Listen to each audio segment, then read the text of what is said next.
കേരളത്തിന്റെ ഉന്നത വിദ്യാഭ്യാസ രംഗം അടിസ്ഥാന സൗകര്യ വികസനത്തിലും അക്കാദമിക നവീകരണത്തിലും പുതിയ ദിശയിൽ മുന്നേറുകയാണ്.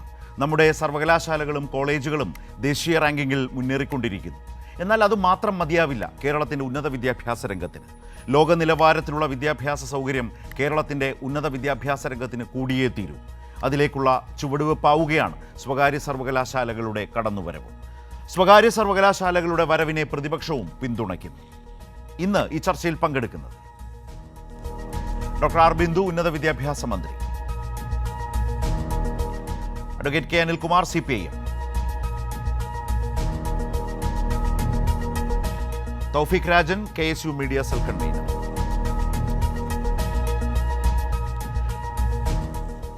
ഈ ചർച്ച മന്ത്രിയിൽ നിന്ന് തന്നെ ആരംഭിക്കാം എന്ന് വിചാരിക്കുകയാണ്. ഈ പുതിയ നീക്കം, അതുമായി ബന്ധപ്പെട്ട വകുപ്പുമായി ബന്ധപ്പെട്ട കാര്യങ്ങൾ, കേരളത്തിന് ഉന്നത വിദ്യാഭ്യാസ രംഗവുമായി ബന്ധപ്പെട്ട മുന്നേറ്റവും അതിൻ്റെ കാഴ്ചപ്പാടുകളും ഒക്കെ മന്ത്രിയിൽ നിന്ന് അറിയുന്നത് ഒരുപക്ഷെ ഉന്നത വിദ്യാഭ്യാസ രംഗത്തിൻ്റെ ഒരു മികവ് എന്നത് കേരളീയ സമൂഹത്തിൻ്റെ ഏറ്റവും പ്രധാനപ്പെട്ട, ഭരണപ്രതിപക്ഷ ഭേദമില്ലാത്ത ഏറ്റവും പ്രധാനപ്പെട്ട ഒരു നിലപാട് തന്നെ, യാതൊരു സംശയവുമില്ല.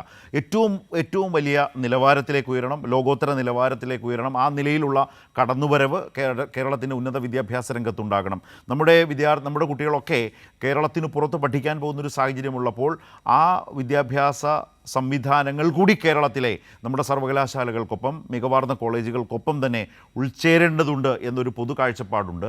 അതുമായി ബന്ധപ്പെട്ട രാഷ്ട്രീയ അഭിപ്രായങ്ങളിൽ വ്യത്യാസങ്ങളൊക്കെ ഉണ്ടാകാം. പക്ഷേ ഈ നിലയിൽ കേരളം മാറണം എന്ന കാര്യത്തിൽ ഒരു നിലപാടാണ്, ഒരേ മനസ്സാണ് എന്ന കാര്യത്തിൽ യാതൊരു സംശയവുമില്ല. അതുകൂടി ഉള്ളതുകൊണ്ടാണ് ഇതിൻ്റെ ഒരു രാഷ്ട്രീയ ചർച്ചയിലേക്ക്, ഇതിൻ്റെ ഒരു പൊതു ചർച്ചയ്ക്കിടയിൽ മന്ത്രിയെ കൂടി നമ്മൾ ഉൾപ്പെടുത്തുന്നത്, മന്ത്രി കൂടി ചേരുന്നത്. മിനിസ്റ്ററോട് എനിക്ക് ആദ്യം ഇതുമായി ബന്ധപ്പെട്ട് ചോദിക്കാനുള്ളൊരു പ്രധാനപ്പെട്ട കാര്യം, ഈ മാധ്യമങ്ങളൊക്കെ എഴുതുമ്പോൾ സ്വകാര്യ സർവകലാശാലകളുടെ വരവിന് കളമൊരുങ്ങി എന്നാണ് എഴുതുന്നത്. ആ മന്ത്രിസഭാ തീരുമാനത്തെയൊക്കെ പല മാധ്യമങ്ങളും വിശേഷിപ്പിക്കുന്നത് ആ തരത്തിലാണ്. അതിൽ തന്നെ ഒരു സൂചന അടങ്ങിയിട്ടുമുണ്ട്. യഥാർത്ഥത്തിൽ മാധ്യമങ്ങൾ അങ്ങനെ വിശേഷിപ്പിക്കുന്നത് എന്ന് വെച്ചാൽ അതിൻ്റെ ഒരു അർത്ഥതലം, അതിൻ്റെ ഒരു രാഷ്ട്രീയം എന്ന് പറയുന്നത് ഈ കാലത്തിൻ്റെ ആവശ്യകതയ്ക്കനുസരിച്ച് CPIMൻ്റെ നിലപാടിൽ മാറ്റം വരുത്തേണ്ടി വന്നു എന്ന നിലയ്ക്കാണോ? ആ നിലയ്ക്ക് അതിനൊരു നിരീക്ഷണമുണ്ട് എങ്കിൽ, അല്ലെങ്കിൽ അങ്ങനെ ഒരു അഭിപ്രായം അതിലുണ്ട് എങ്കിൽ എന്താണ് മന്ത്രിയുടെ കാഴ്ചപ്പാട്, വിശദീകരണം?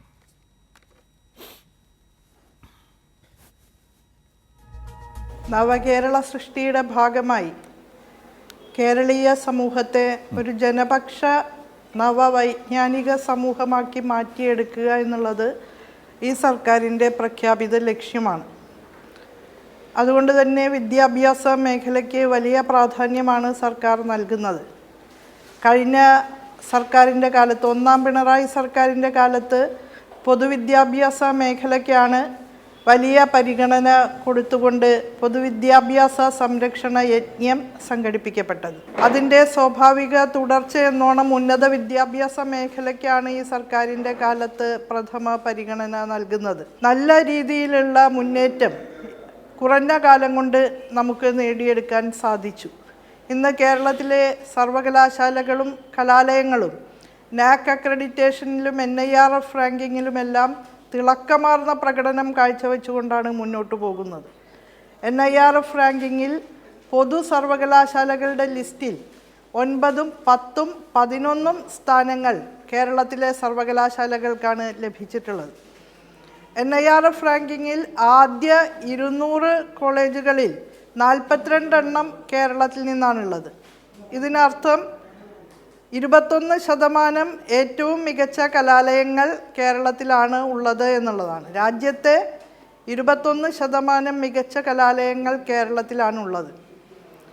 NAC അക്രഡിറ്റേഷൻ്റെ കാര്യത്തിലും A++ഉം A+ഉം A ഗ്രേഡും നേടിയിട്ടുള്ള 100-ലേറെ സ്ഥാപനങ്ങൾ കേരളത്തിലുണ്ട്. കേരള സർവകലാശാലയും MG യൂണിവേഴ്സിറ്റിയും NAC അക്രഡിറ്റേഷനിൽ A++ നേടി. കാലിക്കറ്റ് സർവകലാശാലയും കാലടി സർവകലാശാലയും കുസാറ്റും A+ നേടുകയുണ്ടായി. അത്തരത്തിലുള്ള മുന്നേറ്റങ്ങൾ ടൈംസ് റാങ്കിങ്ങിലും QS റാങ്കിങ്ങിലും ഇൻ്റർനാഷണൽ റാങ്കിങ്ങിൽ ആദ്യമായി നമ്മുടെ സർവകലാശാലകൾ വളരെ അന്തസ്സുറ്റ നിലയിൽ തന്നെ പ്രതിഷ്ഠിക്കപ്പെട്ടു എന്നുള്ളത് നമുക്ക് അഭിമാനിക്കാൻ വക നൽകുന്ന കാര്യമാണ്. 4-ഇയർ UG പ്രോഗ്രാം ഉൾപ്പെടെ കൊണ്ടുവന്നുകൊണ്ട് വലിയ രീതിയിലുള്ള മുന്നേറ്റം ഉന്നത വിദ്യാഭ്യാസ മേഖലയിൽ നടത്താൻ നമുക്ക് സാധിച്ചിട്ടുണ്ട്. ഇൻ്റർനാഷണൽ കമ്പാറ്റബിലിറ്റിയിലേക്ക് വളരാൻ കഴിയുന്നുണ്ട്. കേരളത്തെ ഉന്നത വിദ്യാഭ്യാസ മേഖലയുടെ ഇൻ്റർനാഷണൽ ഹബ്ബാക്കി മാറ്റും എന്നുള്ള ലക്ഷ്യം ഇതിനകം തന്നെ പ്രഖ്യാപിച്ചു കഴിഞ്ഞിട്ടുണ്ട്. ബഹുമാന്യനായ മുഖ്യമന്ത്രി സഭയ്ക്കകത്തും പുറത്തും പറഞ്ഞിട്ടുള്ള കാര്യമാണ് കേരളത്തെ ഉന്നത വിദ്യാഭ്യാസ മേഖലയുടെ ഇൻ്റർനാഷണൽ ഹബ്ബാക്കി മാറ്റുമെന്നുള്ളത്. അപ്പോൾ അതിനനുസൃതമായിട്ടുള്ള പ്രവർത്തനങ്ങളാണ് ആ മേഖലയിൽ കാഴ്ചവെച്ച് വരുന്നത്. കഴിഞ്ഞ 4 വർഷക്കാലത്തിനിടയ്ക്ക് 6000 കോടി രൂപയാണ് കേരളം ഉന്നത വിദ്യാഭ്യാസ മേഖലയിൽ വിന്യസിച്ചിട്ടുള്ളത്. 2000 കോടി രൂപയിലധികം വരുന്ന പദ്ധതികൾ അടിസ്ഥാന സൗകര്യ വിപുലീകരണത്തിന് മാത്രമായിട്ട് നമുക്ക് നടത്താൻ സാധിച്ചിട്ടുണ്ട്. കിഫ്ബി പദ്ധതിയിലൂടെ, റൂസ പദ്ധതിയിലൂടെ, സംസ്ഥാന ഗവൺമെൻറ്റിൻ്റെ പ്ലാൻ ഫണ്ട് വിഹിതം ഉപയോഗിച്ചൊക്കെ തന്നെ 2000 കോടി രൂപയിലധികം ചെലവിട്ടുകൊണ്ടുള്ള നിർമ്മാണ പ്രവർത്തനങ്ങൾ, ഏറ്റവും മികവാർന്ന അക്കാദമിക് കോംപ്ലക്സുകളും സ്മാർട്ട് ക്ലാസ് റൂമുകൾ ഉൾപ്പെടെയുള്ള സംവിധാനങ്ങൾ, അതുപോലെ സ്റ്റേറ്റ് ഓഫ് ദ ആർട്ട് സൗകര്യങ്ങളുള്ള ലബോറട്ടറി കോംപ്ലക്സുകൾ, മോഡേണൈസ്ഡ് ലൈബ്രറികൾ, അഡ്മിനിസ്ട്രേറ്റീവ് ബ്ലോക്കുകൾ എല്ലാം നമുക്ക് ഈ 4 വർഷക്കാലത്തിനിടയ്ക്ക് വിവിധ സർവകലാശാലകളിലും കലാലയങ്ങളിലും ഉണ്ടാക്കാൻ സാധിച്ചിട്ടുണ്ട് എന്നുള്ളത് ഒരു വസ്തുനിഷ്ഠ യാഥാർത്ഥ്യമാണ്. അങ്ങനെ അടിസ്ഥാന സൗകര്യത്തിൻ്റെ കാര്യത്തിലും അക്കാദമിക ഉള്ളടക്കത്തിൻ്റെ കാര്യത്തിലുമെല്ലാം കാലാനുസൃതമായ പരിഷ്കാരങ്ങളിലൂടെ നമ്മുടെ പൊതു സംവിധാനങ്ങളെ ഏറ്റവും അധികം ശാക്തീകരിക്കുന്നതിനുള്ള പരിശ്രമമാണ് ഈ സർക്കാരിൻ്റെ കാലത്ത് നടന്നിട്ടുള്ളത്. ഉന്നത വിദ്യാഭ്യാസ മേഖലയിലെ പൊതു സംവിധാനങ്ങളെ ശക്തിപ്പെടുത്തിക്കൊണ്ട് തന്നെ മറ്റ് സ്ഥാപനങ്ങൾക്കും വളരാനുള്ള സാഹചര്യം സൃഷ്ടിച്ചുകൊണ്ട് നമ്മുടെ വിദ്യാർത്ഥികൾക്ക് ലോകോത്തര നിലവാരത്തിലുള്ള ഉന്നത വിദ്യാഭ്യാസ സാഹചര്യങ്ങൾ കേരളത്തിൽ സൃഷ്ടിക്കണം എന്നുള്ളതാണ് നമ്മുടെ ലക്ഷ്യം. ഇതിൻ്റെ ഭാഗമായിട്ടാണ് പൊതു സർവകലാശാലകളെയും പൊതുകലാലയങ്ങളെയും ശക്തിപ്പെടുത്തുന്ന പ്രവർത്തനങ്ങളോടൊപ്പം തന്നെ സ്വകാര്യ ഇൻവെസ്റ്റ്മെൻറ്റ് ഉപയോഗിച്ചുകൊണ്ട് മികച്ച നിലയിലുള്ള അടിസ്ഥാന സൗകര്യങ്ങൾ ഉൾപ്പെടെ ഉറപ്പാക്കാവുന്ന ഗുണമേന്മയുള്ള ഉന്നത വിദ്യാഭ്യാസ സാഹചര്യങ്ങൾ നമ്മുടെ വിദ്യാർത്ഥികൾക്ക് പ്രാപ്തമാക്കാൻ സാധിക്കുമോ എന്നുള്ള ആ പരിശോധന കൂടി നടത്തണം എന്ന് തീരുമാനമെടുത്തത്. ഇതിൻ്റെ ഭാഗമായിട്ടാണ് ഇപ്പോൾ സ്വകാര്യ സർവകലാശാലകൾ സംസ്ഥാനത്ത് ആരംഭിക്കുന്നതിന് ക്യാബിനറ്റ് തീരുമാനമെടുത്തിട്ടുള്ളത്. ഇത് സ്വകാര്യ സർവകലാശാലകളെ നിർബാധം അവർക്ക് തോന്നുന്നത് പോലെ പ്രവർത്തിക്കാൻ അനുവദിക്കുക എന്ന അർത്ഥത്തിലല്ല, മറിച്ച് ഏറ്റവും കൃത്യമായ നിലയിലുള്ള സാമൂഹ്യ നിയന്ത്രണങ്ങളോടുകൂടി ഗവൺമെൻറ്റും UGCയും കാലാകാലങ്ങളിൽ പുറപ്പെടുവിക്കുന്ന എല്ലാ നിഷ്കർഷകൾക്കും ഉള്ളിൽ നിന്നുകൊണ്ട് മുന്നോട്ട് പോകാൻ കഴിയുന്ന വിധത്തിലാണ് ഈ ബില്ലിൻ്റെ വിശദാംശങ്ങൾ തയ്യാറാക്കിയിട്ടുള്ളത്. 40% കേരളത്തിലെ കുട്ടികൾക്ക് റിസർവേഷൻ ഉണ്ടാകണമെന്നും അതിനകത്ത് സംസ്ഥാനത്ത് നിലനിന്നു പോരുന്ന സംവരണ തത്വങ്ങൾ പാലിക്കണമെന്നുമുള്ള നിഷ്കർഷയുണ്ട്. മറ്റ് രീതിയിലുള്ള മേൽനോട്ടവും അത് ജാഗ്രതാപൂർണമായിട്ടുള്ള ഇടപെടലും കൂടി ഇതിൻ്റെ ഭാഗമായിട്ട് ഉറപ്പാക്കിക്കൊണ്ട് തന്നെയാണ് സ്വകാര്യ സർവകലാശാലകൾ കേരളത്തിൽ ആരംഭിക്കുക. അപ്പോൾ ഇത് പൊതു സർവകലാശാലകളും പൊതുസ്ഥാപനങ്ങളും ശാക്തീകരിക്കുകയും അവയുടെ മുന്നേറ്റവും ശാക്തീകരണവും സാധിക്കുകയും ചെയ്യുക എന്നുള്ളത് ഒരു വശത്തും, മറുവശത്ത് പ്രൈവറ്റ് സ്ഥാപനങ്ങൾ ഈ മേഖലയിൽ മുന്നോട്ട് വയ്ക്കുന്ന ഗുണാത്മകമായിട്ടുള്ള കാര്യങ്ങൾ കൂടി കുട്ടികൾക്ക് പ്രയോജനപ്പെടുത്താൻ കഴിയുന്ന മിനിസ്റ്റർ, ഇങ്ങനൊരു മാറ്റത്തിലേക്ക് എന്തുകൊണ്ട് കേരളം പോകുന്നു? മന്ത്രിസഭ നൽകിയ ആ തീരുമാനവുമായി ബന്ധപ്പെട്ട അതിൻ്റെ ഒരു പശ്ചാത്തലത്തിൽ നിന്നുകൊണ്ടാണ്. അതൊരു പക്ഷേ ഇത്തരം വൈകുന്നേരത്തെ ചർച്ചകളിൽ പതിവായി രാഷ്ട്രീയ തർക്കങ്ങൾ ഉയർന്നു നിന്നും ഭിന്നമായി വിദ്യാഭ്യാസവുമായി ബന്ധപ്പെട്ടതാണ്, വിശേഷിച്ച് ഉന്നത വിദ്യാഭ്യാസവുമായി ബന്ധപ്പെട്ടാണ്. അതിൽ വരുന്ന ഓരോ മാറ്റവും അതിൻ്റെ ഉള്ളടക്കത്തിൽ നിന്ന് തന്നെ ആളുകൾ മനസ്സിലാക്കേണ്ടതുണ്ട് എന്നതുകൊണ്ടുകൂടിയാണ് ആ നിലയിൽ മന്ത്രിയിൽ നിന്ന് തന്നെ ഈ ചർച്ച ആരംഭിച്ചത്. അല്ലെങ്കിൽ മന്ത്രി അക്കാര്യങ്ങളാണ് വിശദീകരിച്ചത്. ഞാൻ KSU പ്രതിനിധി തൗഫീഖ് രാജനിലേക്കാണ് പോകുന്നത്. തൗഫീഖ്, ഇതിൽ വളരെ പ്രധാനപ്പെട്ടൊരു കാര്യമുള്ളത്, ഒന്ന്, നമ്മുടെ ഉന്നത വിദ്യാഭ്യാസ രംഗത്തിന് ഈ സർക്കാരിന് വലിയ ഊന്നലുണ്ട്. ഒന്നാമത്, കഴിഞ്ഞ സർക്കാരിൻ്റെ കാലത്ത് പൊതുവിദ്യാഭ്യാസത്തെ മികവാർന്ന നിലയിലേക്ക് എത്തിക്കുക, അതിൻ്റെ അടിസ്ഥാന സൗകര്യം മെച്ചപ്പെടുത്തുക, അതുപോലെ തന്നെ ആ നിലയിൽ മുന്നോട്ട് പോയി. അടച്ചുപൂട്ടൽ ഭീഷണി ഉള്ള സ്കൂളുകളുണ്ടായിരുന്നു, ആ സാഹചര്യത്തിൽ നിന്നെല്ലാം മാറുക, അതുപോലെ തന്നെ പൊതുവിദ്യാലയത്തിലേക്ക് കുട്ടികൾ കൂടുതലായി കടന്നു വരുന്ന സാഹചര്യമുണ്ട്. ഇതെല്ലാമാണ് അതിലുണ്ടായിരുന്നത്. ആ പൊതുവിദ്യാഭ്യാസ സംരക്ഷണ യജ്ഞം തുടർഭരണത്തിലേക്ക് പോയപ്പോൾ രണ്ടാം സർക്കാരിൻ്റെ കാലത്ത് ഉന്നത വിദ്യാഭ്യാസം എന്നതിലേക്ക് വിദ്യാഭ്യാസ രംഗത്തെ കൂടുതൽ ഫോക്കസ് അതിലേക്ക് വന്നു. അവിടെ മന്ത്രി അടക്കം പറഞ്ഞതിൽ നിന്ന് ഒന്ന്, അടിസ്ഥാന സൗകര്യത്തിൽ വന്നിട്ടുള്ള വലിയ മാറ്റം ഉന്നത വിദ്യാഭ്യാസ രംഗത്ത്, അക്കാദമിക ഉള്ളടക്കത്തിൽ വരുത്തിക്കൊണ്ടിരിക്കുന്ന മാറ്റങ്ങൾ, അതിൻ്റെ വിശദാംശങ്ങളൊക്കെ മന്ത്രി പറഞ്ഞുകൊണ്ട് നമ്മൾ ഈ ചർച്ചയിൽ ആവർത്തിക്കേണ്ട. തൗഫീഖ് അത് കേട്ടിരുന്നു. അങ്ങനെ നമ്മുടെ ഉന്നത വിദ്യാഭ്യാസ സംവിധാനങ്ങളെ ശാക്തീകരിക്കുന്നതിനൊപ്പം തന്നെ ലോകോത്തര നിലവാരത്തിലുള്ള ഉന്നത വിദ്യാഭ്യാസം കേരളത്തിലെത്തണം. സ്വകാര്യ സർവകലാശാലകൾ ആണ് അതിൽ വരുന്ന വളരെ പ്രധാനം. കേരളത്തിലെ കുട്ടികളടക്കം രാജ്യത്തെ മറ്റ് സംസ്ഥാനങ്ങളിൽ പോയി ഇത്തരം സ്വകാര്യ സർവകലാശാലകളിൽ പഠിക്കുന്ന ഒരു കാലത്ത് അത്തരം സർവകലാശാലകൾക്ക് കേരളത്തിലേക്ക് വരാൻ ഉള്ളത്. ഇതിനെ ഏറ്റവും ശുഭകരമായൊരു കാര്യം, പ്രതിപക്ഷവും ഇതിനെ പിന്തുണച്ചിരിക്കുകയാണല്ലോ തൗഫീഖ്. അത് നല്ലൊരു കാര്യമാണ്.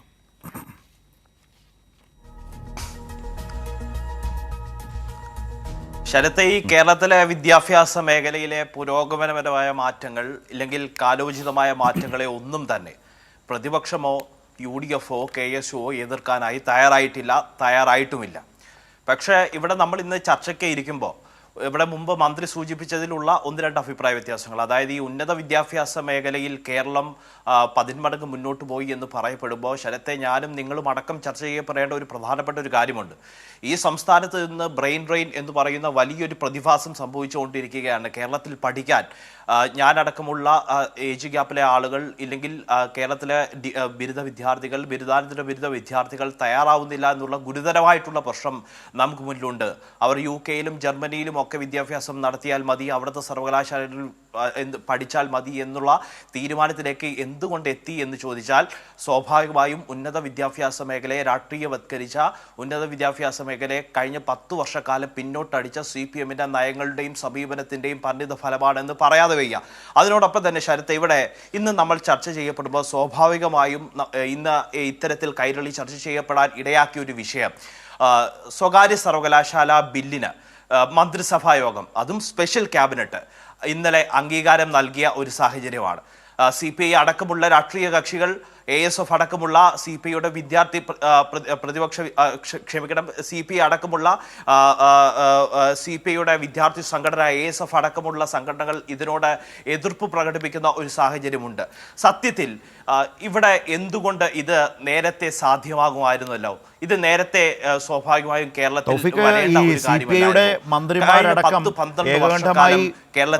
CPI മന്ത്രിമാർ കൂടി പിന്തുണച്ചെടുത്ത് മന്ത്രിസഭാ തീരുമാനം ഏകകണ്ഠമായിട്ടാണ് വരേണ്ടത്. ഇന്ന് മന്ത്രിയും അതേക്കുറിച്ച് ചോദിച്ചപ്പോൾ അത് പറഞ്ഞു, CPI മന്ത്രിമാരടക്കം പിന്തുണച്ച് ഐകണ്ഠ്യേനയാണ് അല്ലെങ്കിൽ ഏകകണ്ഠമായിട്ടാണ് ഞാൻ മനസ്സിലാക്കുന്നത് അനുസരിച്ച് ശരത്തടക്കമുള്ള ആളുകൾ ഇന്നലെ ശ്രദ്ധിച്ചിട്ടുണ്ടാകും. CPIയുടെ തീരുമാനം അതാണെങ്കിൽ പ്രത്യക്ഷമായി കേരളത്തിൽ സ്വകാര്യ സർവകലാശാലകൾ വരാൻ അനുവദിക്കില്ല എന്നുള്ള നിലപാട് വ്യക്തമാക്കിയത് ASF ആണ്. CPIയുടെ വിദ്യാർത്ഥി സംഘടനയാണല്ലോ മന്ത്രിമാർ. ASF എന്നുള്ള വിദ്യാർത്ഥി സംഘടന, ഞാൻ അതിലേക്ക് വരികയാണ് ശരത്തെ.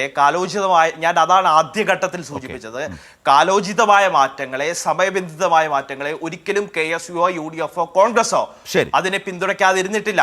ഇവിടെ ശരത്തിന് കൃത്യമായി അറിയാമല്ലോ, ഇത് 10-12 വർഷം മുമ്പ് യാഥാർത്ഥ്യമാകേണ്ട ഒരു കാര്യമായിരുന്നു. ഞാൻ 1-2 കാര്യങ്ങൾ സൂചിപ്പിച്ചിട്ട് ശരത്ത് CPM പ്രതിനിധിയിലേക്ക് പോകണമെന്ന് അഭ്യർത്ഥിക്കുകയാണ്. ഇത് എന്തുകൊണ്ട് ഇത്രയധികം വൈകുന്ന ഒരു സാഹചര്യം ഉണ്ടായി? ഇവിടെ കോവളത്ത് വെച്ച് നടന്ന ആഗോള വിദ്യാഭ്യാസ സമ്മേളനം ശരത്തിന് ഓർമ്മയുണ്ടാകും. ലോകായുധനായ ഡോക്ടർ TP ശ്രീനിവാസനെ SFIയുടെ അന്നത്തെ തിരുവനന്തപുരം ജില്ലാ ജോയിന്റ് സെക്രട്ടറി മലയൻകീഴ് സ്റ്റേഷനിൽ ബോംബ് എറിഞ്ഞ കേസിലെ പ്രതി ശരത്ത് തള്ളി റോഡിലേക്ക് വീഴ്ത്തുന്ന ഒരു ദൃശ്യം കേരളത്തിന് ഒന്നടങ്കം, സാംസ്കാരിക കേരളത്തിന് ഒന്നടങ്കം അപമാനകരമായ ഒരു ദൃശ്യമാണ്.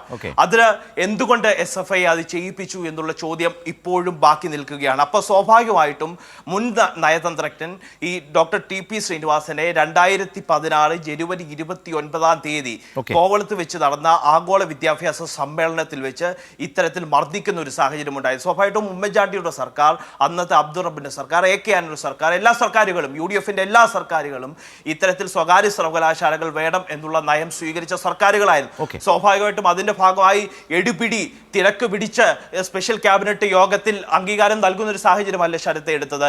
ഉമ്മൻചാണ്ടിയുടെ മന്ത്രിസഭ എന്താ ചെയ്തത്? ഉമ്മൻചാണ്ടിയുടെ സർക്കാർ ഇതിനെപ്പറ്റി പഠിക്കാൻ ഉന്നത വിദ്യാഭ്യാസ കൗൺസിലിന്റെ വൈസ് ചെയർമാനായി ഡോക്ടർ TP ശ്രീനിവാസനെ നിയമിക്കുന്നു. ഡോക്ടർ TP ശ്രീനിവാസന്റെ നേതൃത്വത്തിൽ ഒരു വലിയ കൗൺസിൽ നിലവിൽ വരുന്നു. അവർ ആഗോള വിദ്യാഭ്യാസ സമ്മേളനം സംഘടിപ്പിക്കപ്പെടുന്നു. ആ കോവളത്ത് വെച്ച് സംഘടിപ്പിക്കപ്പെട്ട സമ്മേളനത്തിലാണ് ശരത്തെ ഇത്തരത്തിൽ സ്വാഭാവികമായും പിണറായി വിജയൻ സർക്കാർ, CPM ഡോക്ടർ TP ശ്രീനിവാസനോടും കേരളത്തിലെ സമൂഹത്തോടും പൊതുസമൂഹത്തോടും മാപ്പ് പറയേണ്ട ഒരു സാഹചര്യമുണ്ട്. അതിനോടൊപ്പം തന്നെ നമുക്ക് എല്ലാവർക്കും അറിയാം, പുഷ്പനെ അറിയാമോ, ഞങ്ങളുടെ പുഷ്പനെ അറിയാമോ, ധീരസഖാവിനെ അറിയാമോ, ആരണഘാതയെ അറിയാമോ? സത്യം പറഞ്ഞാൽ ആ പുഷ്പനോടും അന്നത്തെ കൂത്തുപറമ്പ് രക്തസാക്ഷികളോടും ആ രക്തസാക്ഷിത്വത്തോടും പിണറായി വിജയൻ ധാർമ്മികതയുണ്ടെങ്കിൽ, CPM ധാർമ്മികതയുണ്ടെങ്കിൽ മാപ്പ് പറയാൻ തയ്യാറാവണമെന്ന് ഞാൻ ആവശ്യപ്പെടുകയാണ്. ശരി, ഞാൻ താങ്കളിലേക്ക് വരാം. ശ്രീ അനിൽകുമാർ, കേൾക്കാമോ? ശ്രീ അനിൽകുമാർ, നമുക്ക് ഈ ചർച്ചയിലേക്ക് വരുമ്പോൾ ഈ ചർച്ചയുടെ തുടക്കത്തിൽ സംസാരിച്ചത് കേരളത്തിൻ്റെ ഉന്നത വിദ്യാഭ്യാസ മന്ത്രി ഡോക്ടർ R ബിന്ദുവാണ്. അതിനുശേഷം ഇപ്പോൾ സംസാരിച്ചത് KSU നേതാവ് തൗഫീഖ് രാജനാണ്. ഞാൻ താങ്കളിലേക്ക് വരുമ്പോൾ വളരെ ചുരുക്കം വാക്കുകളിൽ പ്രതിപക്ഷം ഇതിനെ പിന്തുണച്ചിട്ടുണ്ട്, പക്ഷേ ചില കാര്യങ്ങൾ അവർക്ക് പറയാതെ പോകാൻ കഴിയില്ല. അതിലേറ്റവും പ്രധാനപ്പെട്ട കാര്യം ശ്രീ സുധാകരൻ പറഞ്ഞത്, ഇപ്പോൾ തൗഫീഖും അതിൻ്റെ തന്നെ ചൂട് പിടിച്ചുള്ള രാഷ്ട്രീയ വിമർശനമാണ് മുന്നോട്ട് വെച്ചത്. ഇത് സ്വകാര്യ സർവകലാശാലകളുടെ കാര്യത്തിൽ വൈകി ഉദിച്ച വിവേകമാണ് എന്നാണ് അതേക്കുറിച്ച് അദ്ദേഹം പറഞ്ഞിട്ടുള്ളത്. അത് തീരുമാനത്തെ സ്വാഗതം ചെയ്യുന്നു, പക്ഷേ അതിൽ CPM-നെ വിമർശിക്കുന്നുണ്ട്. എല്ലാ മാറ്റങ്ങളെയും അന്ധമായി എതിർക്കുകയും പിന്നീട് ആശ്ലേഷിക്കുകയും ചെയ്യുന്ന വൈകി വന്ന വിവേകമാണ്, വൈകി ഉദിച്ച വിവേകം എന്നാണ് അതേക്കുറിച്ച് സുധാകരൻ വിശേഷിപ്പിച്ചത്, അല്ലെങ്കിൽ പ്രതികരിച്ചത്. അങ്ങനെയാണ്. രണ്ടാമത്, ഇപ്പോൾ KSU പ്രതിനിധി ഇവിടെ സംസാരിച്ചപ്പോൾ TP ശ്രീനിവാസനെ അനുസ്മരിച്ചു, അതുപോലെ പുഷ്പനെ അനുസ്മരിച്ചു. ഏതായാലും ഈ രൂപത്തിൽ ചിലത് ഓർമ്മിപ്പിച്ചുകൊണ്ട് എന്നാൽ ഇത് കാലോചിതമായ മാറ്റമാണ് എന്ന നിലയിൽ രണ്ടഭിപ്രായമില്ല. ശ്രീ അനിൽകുമാർ.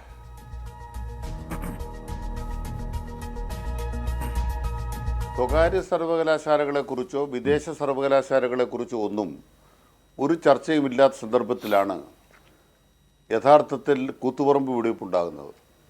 അത് പരിയാരത്തെ ഒരു സർക്കാർ സംവിധാനമായി പ്രവർത്തിക്കുന്ന ഇടം ഒരു ട്രസ്റ്റിന് കൈമാറിക്കൊണ്ട് സ്വകാര്യമായി ഒരു സ്ഥലം കയ്യേറുന്നതുമായി ബന്ധപ്പെട്ടുണ്ടായ ഒരു വിഷയത്തിനകത്താണ് പരിയാരം മെഡിക്കൽ കോളേജ് സ്വകാര്യമാക്കാനുള്ള നീക്കത്തിനെതിരായിട്ടുള്ള യുദ്ധമായിട്ടാണ് ആ സമരം പര്യവസാനിച്ചത്. അതിനുശേഷം കേരളത്തിൽ സ്വാശ്രയ വിദ്യാഭ്യാസ സ്ഥാപനങ്ങൾ വന്നു. എന്താണ് ബഹുമാനപ്പെട്ട AK ആന്റണി ചെയ്തത്? 2 സ്വാശ്രയ കോളേജ് സമം ഒരു സർക്കാർ കോളേജ് എന്ന തരത്തിലേക്കായിരുന്നു ആന്റണിയുടെ വാഗ്ദാനം. എന്നാൽ ഇതനുസരിച്ച് ആന്റണി നിയമനിർമ്മാണം ഉണ്ടാക്കിയില്ല. അതുകൊണ്ട് എന്തു പറ്റി? ആന്റണി സർക്കാർ NOC കൊടുത്തോടുകൂടി കേരളത്തിലെ സ്വാശ്രയ സ്ഥാപനങ്ങൾക്ക് യാതൊരു സാമൂഹ്യ നിയന്ത്രണങ്ങളും ഇല്ലാതെയായി. ഇത് ചരിത്രം. ഇപ്പം എന്താ സംഭവിക്കുന്നത്? ഇത്തരമൊരു നിയമം കേരള സർക്കാർ പാസ്സാക്കുന്നതേയില്ല, നിയമസഭ പാസ്സാക്കുന്നതേയില്ല. ഇന്ത്യയിലെ ഇന്നത്തെ നിയമം അനുസരിച്ച് സ്വകാര്യ സർവകലാശാലകൾ ഇന്ത്യയിൽ എവിടെയും സ്ഥാപിക്കപ്പെടാം, കേരളത്തിൽ സ്ഥാപിക്കപ്പെടും. അങ്ങനെ സ്ഥാപിക്കപ്പെടുന്ന സർവകലാശാലകളിൽ 40% മലയാളിക്ക് സീറ്റ് വേണം എന്ന് പറയാൻ നമുക്ക് അവകാശമുണ്ടാവില്ല. മലയാളിക്ക് 40% സീറ്റ് വേണം, നമ്മുടെ കുഞ്ഞുങ്ങൾക്ക് പഠിക്കാൻ 40% ഇടം വേണം എന്ന് പറയുന്നത് വിവേകപൂർവമാണ്. അതിന് വൈകിയിട്ടില്ല എന്നാണ് ഞങ്ങളുടെ അഭിപ്രായം. ഇന്ത്യ രാജ്യത്തെ കോൺഗ്രസ് പാർട്ടിയുടെയോ മറ്റേതെങ്കിലും പാർട്ടിയുടെയോ സംസ്ഥാന ഗവൺമെൻറ്റിന് ഇത്തരമൊരു നിയമനിർമ്മാണം കൊണ്ടുവരാൻ ധൈര്യമുണ്ടോ? ഇതാണ് ഞങ്ങൾ ചോദിക്കുന്ന ചോദ്യം. സാമൂഹ്യ നിയന്ത്രണം എന്ന് പറയുന്നത് നടപ്പാക്കാൻ ധൈര്യമുണ്ടോ? ഇതാണ് നമ്മുടെ ചോദ്യം. സാമൂഹ്യ നിയന്ത്രണങ്ങളില്ലാതെ കൊണ്ടുവന്നതിനെയാണ് LDF എല്ലാ കാലത്തും എതിർത്തിട്ടുള്ളത്. AK ആന്റണി യാതൊരു നിയമനിർമ്മാണവും ഇല്ലാതെ NOC കൊടുത്തു. ഞങ്ങൾ എതിർക്കണ്ടേ? നിങ്ങൾ നിയമനിർമ്മാണം കൊണ്ടുവന്നിരുന്നെങ്കിലോ? ഇപ്പം എന്താ നിയമം? സംവരണ തത്വങ്ങൾ പാലിക്കും. 40% സീറ്റ് കിട്ടുമ്പോൾ സംവരണ തത്വങ്ങൾ പാലിക്കും. പട്ടികജാതി പട്ടികവർഗ വിഭാഗങ്ങളിൽ സംവരണം കിട്ടും. നിങ്ങൾക്ക് എതിർപ്പുണ്ടോ? ഇനി UDF സർക്കാരിൻ്റെ ഊന്നലെവിടെയായിരുന്നു? നിങ്ങൾ പൊതുവിദ്യാഭ്യാസ സംരക്ഷണ ചെന്ന് കേട്ടിട്ടില്ലേ? കേരളത്തിൻ്റെ ഉന്നത വിദ്യാഭ്യാസ മേഖലയുമായി ബന്ധപ്പെട്ട ഈ കേരളത്തിൽ ഇപ്പം നേടിക്കൊണ്ടിരിക്കുന്ന വിജ്ഞാന സമ്പദ് വ്യവസ്ഥയ്ക്കുള്ള പ്രവർത്തനം കേട്ടിട്ടില്ലേ? ഡിജിറ്റൽ സർവകലാശാല ഇന്ത്യ രാജ്യത്ത് ആദ്യമായിട്ട് സ്ഥാപിച്ചത് കേരളത്തിലല്ലേ? അവിടെ ഗ്രഫീൻ പോലുള്ള ഉൽപ്പന്നങ്ങളുടെ ഗവേഷണ പ്രവർത്തനങ്ങളുമായി സർക്കാർ പണമുടക്കി മുന്നോട്ട് പോകുന്നു മനസ്സിലാക്കിയിട്ടില്ലേ? ആ നിലയിലേക്ക് കേരളത്തിലെ സർവകലാശാലകളെ LDF ശക്തിപ്പെടുത്തിയെന്ന് സമ്മതിക്കുമോ ഇല്ലയോ? ഇന്ന് മലയാള മനോരമയിലൊരു വാർത്തയുണ്ട്.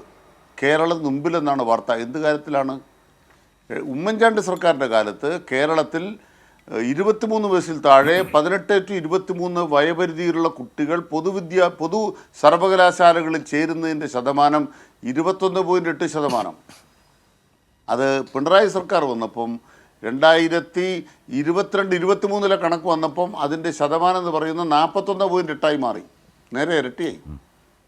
അപ്പോൾ LDF സർക്കാരിൻ്റെ കാലത്ത് പൊതുവിദ്യ സർവകലാശാലകൾ ശക്തിപ്പെട്ടു. ഇവിടെ ബഹുമാനപ്പെട്ട മന്ത്രി പറഞ്ഞ് ഞാൻ ആവർത്തിക്കുന്നില്ല. അപ്പോൾ അതാണ് പ്രധാനപ്പെട്ട കാര്യം. സർവകലാശാലകളെ ശക്തിപ്പെടുത്തിയ ശേഷം ഇനി എന്ത്? ഇവിടെ തെറ്റായൊരു കാര്യം പറഞ്ഞു. കേരളത്തിൽ നിന്ന് എല്ലാവരും വിദേശത്തേക്ക് പോവാണ്. അത് തെറ്റായ കാര്യമാണ്. ഇന്ത്യയിൽ ഏറ്റവും കൂടുതൽ ആളുകൾ വിദേശത്ത് പോയി പഠിക്കാൻ പോകുന്നത് കേരളത്തിൽ നിന്നല്ല, മഹാരാഷ്ട്രത്തിൽ നിന്നാണ്. കേരളം 7ാം സ്ഥാനത്തോ 8ാം സ്ഥാനത്തേ ഉള്ളൂ.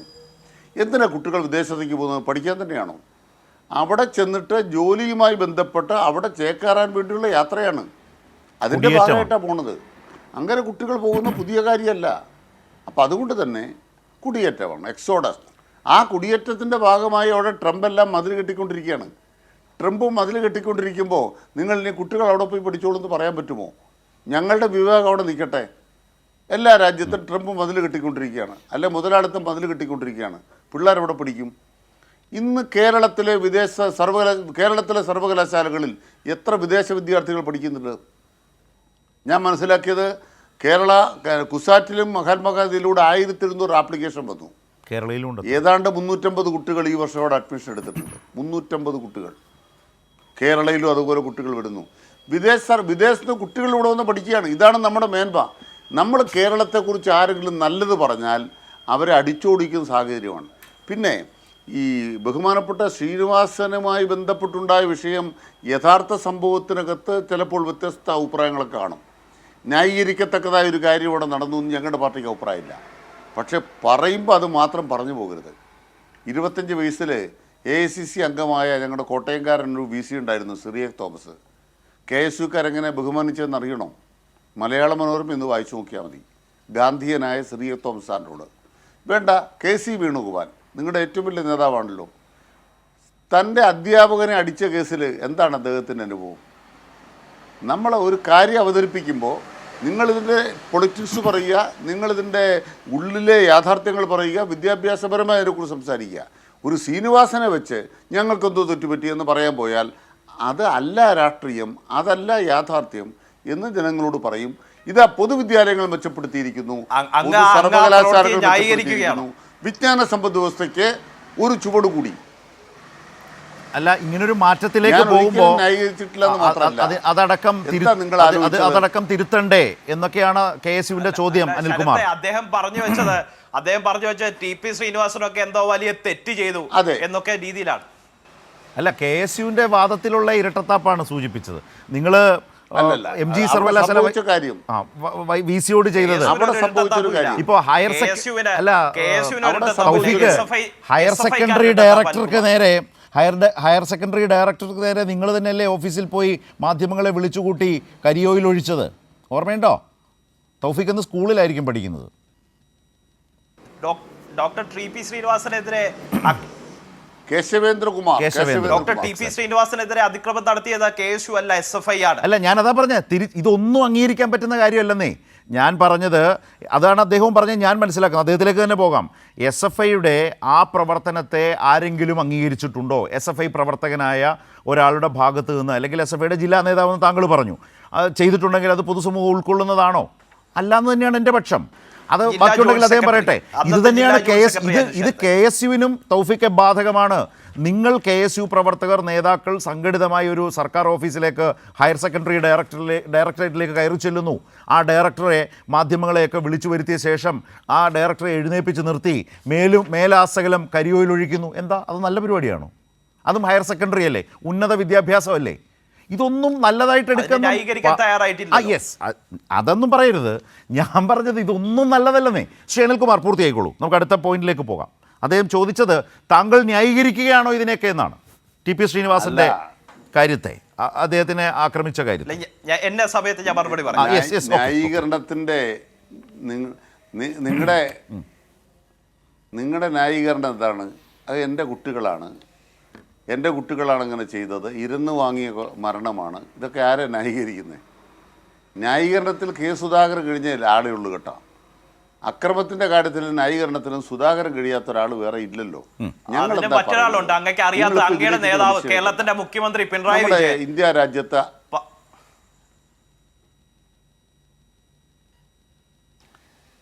നിങ്ങൾക്ക് അദ്ദേഹത്തോടുള്ള വിരോധം തീർന്നിട്ടുണ്ടാവില്ല.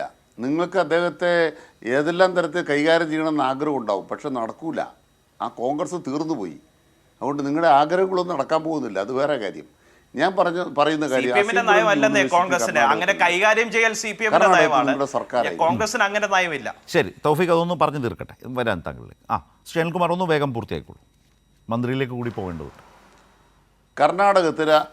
കർണാടകത്തിൽ അസീം പ്രഭുജി യൂണിവേഴ്സിറ്റി വന്നു. കർണാടകത്തിൽ അവിടെ സാമൂഹ്യ നിയന്ത്രണമുണ്ടോ? കർണാടകത്തിലെ മന്ത്രിസഭ തീരുമാനം എടുത്ത എന്താണെന്നറിയോ? കർണാടകത്തിലെ ജോലി കൊടുക്കുന്ന സ്ഥാപനങ്ങളിൽ കന്നഡികർക്ക് 70% ജോലി. മലയാളി ആരും ബാംഗ്ലൂരിൽ പണിക്ക് പോകണ്ടെന്നാണ് നിങ്ങളുടെ ഈ സിദ്ധരാമയ്യയുടെ മന്ത്രിസഭാ തീരുമാനം. പക്ഷേ LDFൻ്റെ ഇവിടുത്തെ തീരുമാനം എന്താണ്? ഞങ്ങൾ തീരുമാനിച്ചത് കുട്ടികൾക്ക് ഇവിടെ വിദ്യാഭ്യാസം കൊടുക്കണമെന്നാണ്. നിങ്ങൾ അസീം പ്രഭുജി യൂണിവേഴ്സിറ്റിയിൽ സാമൂഹ്യ നിയന്ത്രണം ഏർപ്പെടുത്തിയോ കർണാടകത്തിൽ? ഇല്ല. ഇന്നതേ ഗുജറാത്തിൽ UK ഒരു സർവകലാശാല, വിദേശ സർവകലാശാല വന്നിരിക്കുകയാണ്, ക്യാമ്പസ് ആരംഭിച്ചിരിക്കുകയാണ്. ഗുജറാത്തിൽ ഇതുപോലൊരു നിയമമില്ല. ഞങ്ങളുടെ വെല്ലുവിളി എന്താണ്? ഇവിടെ ഒരു നിയമം കൊണ്ടുവന്നിരിക്കുന്നു. ഈ മാതൃകാ നിയമത്തിനകത്ത് നിങ്ങൾക്ക് പരാതി ഉണ്ടെങ്കിൽ നമുക്ക് ചർച്ചയാവാം. ഇന്ന വ്യവസ്ഥ കൂടി വേണം, നമുക്ക് നോക്കാം. പക്ഷെ പ്രശ്നം എന്താണ്? ഇതുപോലൊരു നിയമം ഇന്ത്യയിൽ എവിടെങ്കിലും കൊണ്ടുവരാൻ തൻ്റെ ഇടം ഉണ്ടോ? ഓക്കെ, ആ സാമൂഹ്യ നിയന്ത്രണത്തിൻ്റെ കൊടി ഉയർത്തിപ്പിടിക്കുന്നത് ഇടതുപക്ഷമാണ് എന്നുള്ളതാണ് ശരി യാഥാർത്ഥ്യം. യെസ്, ഞാൻ വരാം. തൗഫീഖ് വരാം. അതിൽ തന്നെ താങ്കളോട് വരേണ്ടതായിട്ടുള്ളൊരു ചോദ്യമുണ്ട്, അത് റിസർവ് ചെയ്ത് വെക്കാണ്. വരാം. ഞാൻ മന്ത്രിയിലേക്കാണെന്ന് പോകുന്നത്. മിനിസ്റ്റർ, ഇതിലൊരു പ്രധാനപ്പെട്ട കാര്യം, രാഷ്ട്രീയമായി വരുന്ന ആക്ഷേപം കൂടിയാണ്. ഇപ്പോൾ ശ്രീ അനിൽകുമാർ അതുമായി ബന്ധപ്പെട്ട് KSU പ്രതിനിധിയുടെ ഭാഗത്തു നിന്ന് വന്ന വിമർശനം കൂടി ചേർത്ത് വെച്ച് CPIM വിശദീകരണം വന്നു. പക്ഷേ മന്ത്രി എന്ന നിലയിൽ എൻ്റെ ഒരു ചോദ്യം, UDF സർക്കാർ ഭരിക്കുന്ന കാലത്തെ നീക്കത്തെ എതിർത്തതിനെപ്പറ്റി ഇപ്പോൾ ചർച്ചയാവുന്നുണ്ട്. ഇപ്പോൾ മിനിസ്റ്റർ അതേക്കുറിച്ച് എന്താണ് പറയുന്നത്? ഇപ്പോൾ അത് അത്തരം വിമർശനങ്ങളൊക്കെ ഉയരുന്നൊരു സാഹചര്യം കൂടിയുണ്ട് എന്നതുകൊണ്ടാണ് ആ ചോദ്യം. മിനിസ്റ്റർ എന്താണ് അതേക്കുറിച്ച് പറയുന്നത്?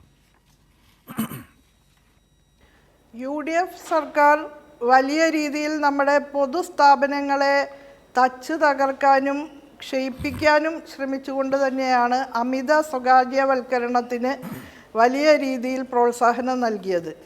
ഏറ്റവും അധികം അൺഎയ്ഡഡ് സ്ഥാപനങ്ങൾ തുടങ്ങാനുള്ള അനുമതി നൽകിക്കൊണ്ടും യാതൊരു വിധത്തിലുള്ള ഗുണനിലവാരം സംബന്ധിച്ച ചെക്കിങ്ങും കൂടാതെ തന്നെ നിർബാധം സ്വകാര്യ ഏജൻസികൾക്ക് വിദ്യാഭ്യാസ സ്ഥാപനങ്ങൾ തുടങ്ങുന്നതിനുള്ള അനുമതി നൽകിക്കൊണ്ടുമൊക്കെ തന്നെ അമിത സ്വകാര്യവൽക്കരണം എന്നുള്ളതിലേക്കാണ് അവർ ഊന്നൽ നൽകിയത്.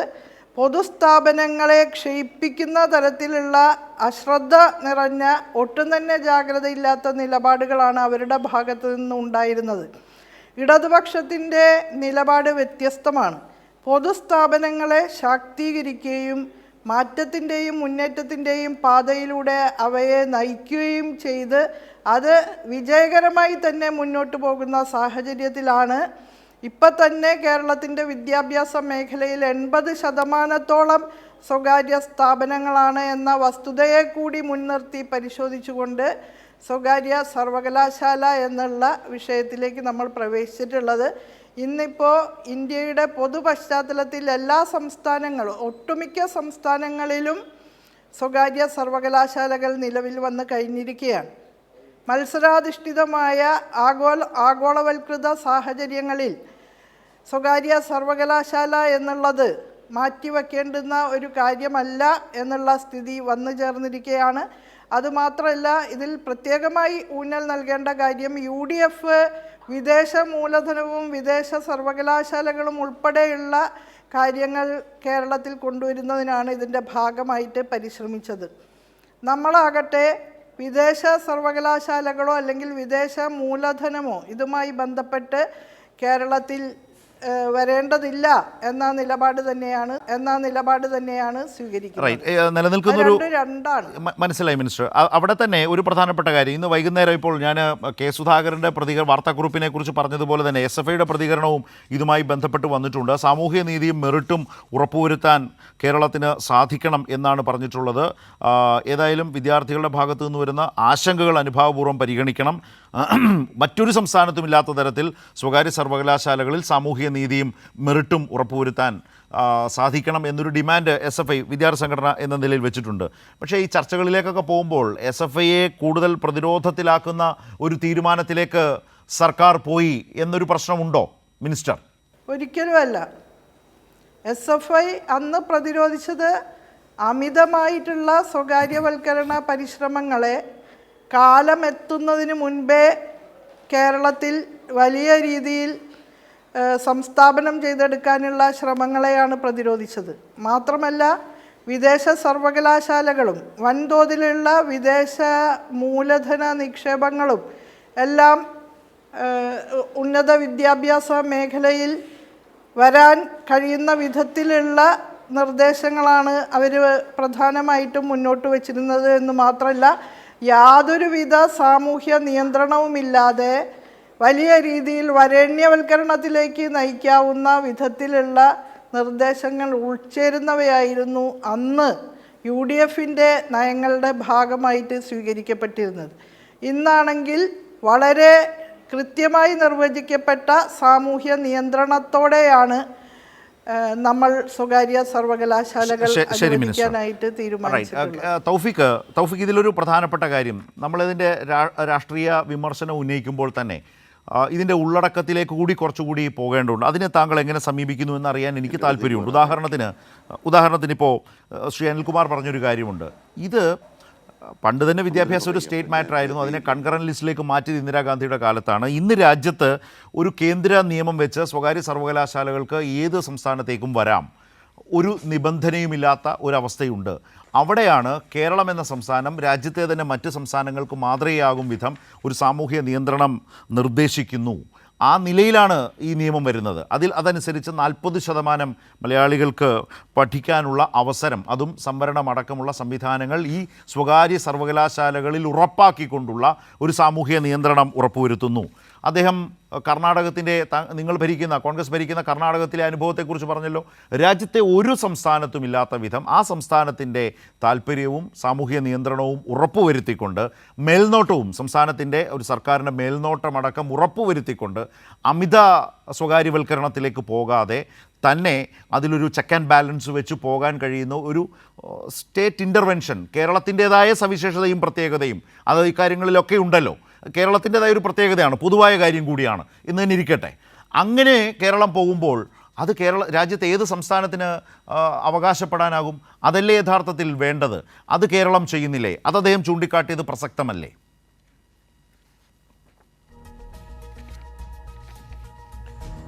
ശരത്ത്, ഇവിടെ 1-2 പ്രധാനപ്പെട്ട കാര്യങ്ങൾ ചൂണ്ടിക്കാട്ടേണ്ടതായിട്ടുണ്ട്. ഇവിടെ ഈ കർണാടകയിൽ കേരളവുമായിട്ട് കമ്പയർ ചെയ്യുന്ന ഒരു സാഹചര്യമൊക്കെ ഉണ്ടായി. അതിനകത്ത് ഏറ്റവും പ്രധാനമായിട്ട് ഞാൻ പറയാൻ ആഗ്രഹിക്കുന്ന ഒരു കാര്യം, ഈ ദേശീയ വിദ്യാഭ്യാസ നയം 2020 എനിക്കും ശരത്തിനും അറിയാം എന്താണ് എന്നുള്ളത്. സ്വാഭാവികമായിട്ടും അതിനെതിരെ ശക്തമായ തരത്തിലുള്ള നിലപാടെടുത്തത്, ശക്തമായ തരത്തിൽ ആ വിഷയത്തിൽ പ്രതിഷേധമുയർത്തിയത്, ഇല്ലെങ്കിൽ അതിനെതിരെ ഏറ്റവും ശക്തമായി സ്ട്രോങ് ഒബ്ജക്ഷൻ ആ വിഷയത്തിൽ എടുത്തത് കേരളമാണ്. സ്വാഭാവികമായിട്ടും കോൺഗ്രസ് ഭരിക്കുന്ന കർണാടക ഉൾപ്പെടെയുള്ള സ്റ്റേറ്റുകൾ അതിനെ എതിർക്കുന്ന ഒരു സാഹചര്യം സമാനമായ തരത്തിൽ കേരളത്തിനോടൊപ്പം തന്നെ എടുക്കുന്ന ഒരു സാഹചര്യം ഉണ്ടായി. ശരത്തൊന്ന് എടുത്ത് പരിശോധിച്ച് നോക്കിയോ? BJP തീരുമാനം ഇല്ലെങ്കിൽ കേന്ദ്ര സർക്കാർ തീരുമാനം ആദ്യം നടപ്പാക്കിയ സംസ്ഥാനത്തിൻ്റെ പേരേതാ? കർണാടക നടപ്പാക്കിയിട്ടില്ല. ആ സംസ്ഥാനത്തിൻ്റെ പേര് കേരളം എന്നുള്ളതാണ്. മുഖ്യമന്ത്രി പിണറായി വിജയനാണ്, ഉന്നത വിദ്യാഭ്യാസ മന്ത്രി പ്രൊഫസർ ആർ ബിന്ദുവാണ്. അതെ, ആ നിലയിലാണ്, അതേപടി അതേ നിലയിലാണോ നടപ്പാക്കിയത്? ഈ അമിത സ്വകാര്യവത്കര ഇപ്പോൾ പൊതുവിദ്യാഭ്യാസത്തിന്റെ കാര്യത്തിലേക്ക് വരാം. പൊതുവിദ്യാഭ്യാസ മന്ത്രി എന്താണ് ശരത്തെ പറഞ്ഞത്? സ്വാഭാവികമായിട്ടും രാജ്യത്ത് അറിയുന്നതിന് കേന്ദ്ര മുമ്പ് സർക്കാരിന് പല താല്പര്യങ്ങളുണ്ടാകും, അത് ശരത്തെ അതേപടി ചെലവാക്കാനുള്ള സ്ഥലമല്ല കേരളം. കേരളത്തിന്റെ സവിശേഷതകളിൽ നിന്നുകൊണ്ടുള്ള കരിക്കുലമേ അക്കാര്യങ്ങളിൽ ഉണ്ടാകൂ എന്നടക്കം പറഞ്ഞുകൊണ്ട് നടപടിയെടുത്ത, വ്യത്യസ്തമായി പോകാൻ രാഷ്ട്രീയമായി കെൽപ്പുള്ള നാടാണ് കേരളം എന്നത് നമ്മൾ കണ്ടതല്ലേ തൗഫീക്ക്? ആ കെൽപ്പുണ്ട് എന്ന് പറഞ്ഞിട്ട് ആദ്യം തിരക്ക് പിടിച്ച് നിലപാടെടുത്തത് ഈ പിണറായി വിജയൻ സർക്കാരാണ് എന്നാണ് ശരത്ത്. അത് തിരക്കാണോ തൗഫീഖ്? തന്നെ അതേപടി അഡാപ്റ്റ് ചെയ്യുമ്പോഴാണ് താങ്കൾ പറഞ്ഞ പ്രശ്നം ഉണ്ടാകുക. ഇവിടെ തന്നെ നോക്കുക, സ്വകാര്യ സർവകലാശാലകൾക്ക് നിർബാധം കേന്ദ്ര നിയമം അനുസരിച്ച് എല്ലാ സംസ്ഥാനങ്ങളിലേക്കും പോയിക്കൊണ്ടിരിക്കുന്നു, കർണാടകത്തിലടക്കം. പക്ഷേ കേരളത്തിലേക്ക് വരുമ്പോൾ നിങ്ങൾ 40% സീറ്റിൽ അത് മലയാളികൾക്ക് പഠിക്കാൻ അവസരം നിർബന്ധമായി നൽകണം, അതിൽ സംവരണം പാലിക്കണം. സ്വകാര്യ സർവകലാശാലകളോടാണ് ഈ പറയുന്നത്. നമ്മുടെ സർവകലാശാലകളിലെ പോലെ തന്നെ സംവരണമടക്കം പാലിക്കണം എന്ന് പറയുന്ന സാമൂഹ്യ നീതിയും സാമൂഹ്യ നിയന്ത്രണവും, അതല്ലേ ഒരു സ്റ്റേറ്റിൻ്റെ ഏറ്റവും ശക്തമായ ഒരു പൊളിറ്റിക്കൽ ഇൻ്റർവെൻഷൻ? തൗഫീഖ്, സാമൂഹ്യനീതിയുടെ കാര്യത്തിൽ ഒന്നും നമുക്ക് വ്യത്യസ്തമായിട്ടുള്ള അഭിപ്രായമില്ല. കേരളത്തിലെ വിദ്യാർത്ഥികൾക്ക് ഇതുമായി ബന്ധപ്പെട്ട് നമുക്കറിയാം, ഈ കരട് ബില്ല് മന്ത്രിസഭ കഴിഞ്ഞ ദിവസം അംഗീകാരം നൽകിയിട്ടുണ്ട്. സാമൂഹ്യനീതിയുടെ കാര്യത്തിൽ നമുക്ക് ആർക്കും തർക്കമില്ലല്ലോ ശരത്തെ. എല്ലാ വിദ്യാർത്ഥികൾക്കും കേരളത്തിലെ വിദ്യാർത്ഥികളുടെ ആശങ്കകളൊക്കെ സ്വകാര്യ സർവകലാശാലകളുടെ വരവുമായി ബന്ധപ്പെട്ട് കേരളത്തിലെ വിദ്യാർത്ഥികളുടെ ആശങ്കകൾ നിലവിലുണ്ടെങ്കിൽ അത് കൃത്യമായ തരത്തിൽ പരിശോധിക്കപ്പെടണം, പരിഹരിക്കപ്പെടണം. അതിനോടൊപ്പം തന്നെ മറ്റൊരു പ്രധാനപ്പെട്ട ഒരു കാര്യം ശരത്തെ, ഇവിടെ ബാക്കി പറഞ്ഞു. സ്റ്റേറ്റിന്റെ നീക്കത്തെ പൂർണ്ണമായിട്ടും അംഗീകരിക്കാനായിട്ടില്ല ശരത്തെ. അങ്ങനെ ശരത്ത് വളച്ചൊടിക്കണ്ട. ഈ കരട് ബില്ല് കഴിഞ്ഞ ദിവസം ചേർന്ന സ്പെഷ്യൽ ക്യാബിനറ്റ് അംഗീകാരം നൽകിയിട്ടേ ഉള്ളൂ. ഇത് ഞാൻ വായിച്ചിട്ടില്ല, ശരത്ത് വായിച്ചിട്ടുണ്ടോ എന്ന് എനിക്കറിയില്ല. അതിലെ തീരുമാനങ്ങൾ എന്ന് പറയുന്നത് മാധ്യമങ്ങളിൽ നിന്ന് വരുന്ന വാർത്തകൾ മാത്രമേ ഉള്ളൂ. ഇത് നിയമസഭയിൽ ഈ കരട് ബില്ല് അവതരിപ്പിക്കാൻ പോകുന്നത്. സ്വാഭാവികമായിട്ടും ആ ബില്ല് വരുന്ന ഘട്ടത്തിൽ അതിൽ കൃത്യമായിട്ടുള്ള നിലപാട്, കൃത്യമായിട്ടുള്ള അഭിപ്രായം KSUവും കോൺഗ്രസും ഒക്കെ രേഖപ്പെടുത്തും, ഒരു സംശയം വേണ്ട. അതിനോടൊപ്പം തന്നെ ബഹുമാനപ്പെട്ട വിദ്യാഭ്യാസ വകുപ്പ് മന്ത്രി, ഉന്നത വിദ്യാഭ്യാസ വകുപ്പ് മന്ത്രി ഇവിടെ മുൻപുണ്ടായ, അല്ലെങ്കിൽ മുൻപ് TP ശ്രീനിവാസന്റെ കാലഘട്ടത്തിൽ, ഉമ്മൻചാണ്ടി സർക്കാരിന്റെ കാലഘട്ടത്തിൽ ഉണ്ടായ 1-2 സംഭവങ്ങളുടെ അടിസ്ഥാനത്തിൽ പറയുകയുണ്ടായി, SFI അമിത സ്വകാര്യവത്കരണ പരിശ്രമങ്ങൾക്കെതിരെയാണ് സമരം ചെയ്തത് എന്ന് പറയും. എന്ത് പറയുമ്പോൾ ബഹുമാനപ്പെട്ട മിനിസ്റ്റർ ഒന്ന് ചിന്തിക്കേണ്ട ഒരു കാര്യമുള്ളത്, ഇന്ന് ബഹുമാനപ്പെട്ട മിനിസ്റ്ററുടെ ലേഖനത്തോടൊപ്പം തന്നെ വന്ന ഒരു ആർട്ടിക്കിൾ ഉണ്ട്, ഡോക്ടർ TP ശ്രീനിവാസന്റെ മലയാള മനോരമയിൽ. അതൊന്ന് ബഹുമാനപ്പെട്ട മിനിസ്റ്റർ വായിച്ചിട്ടുണ്ടാകും.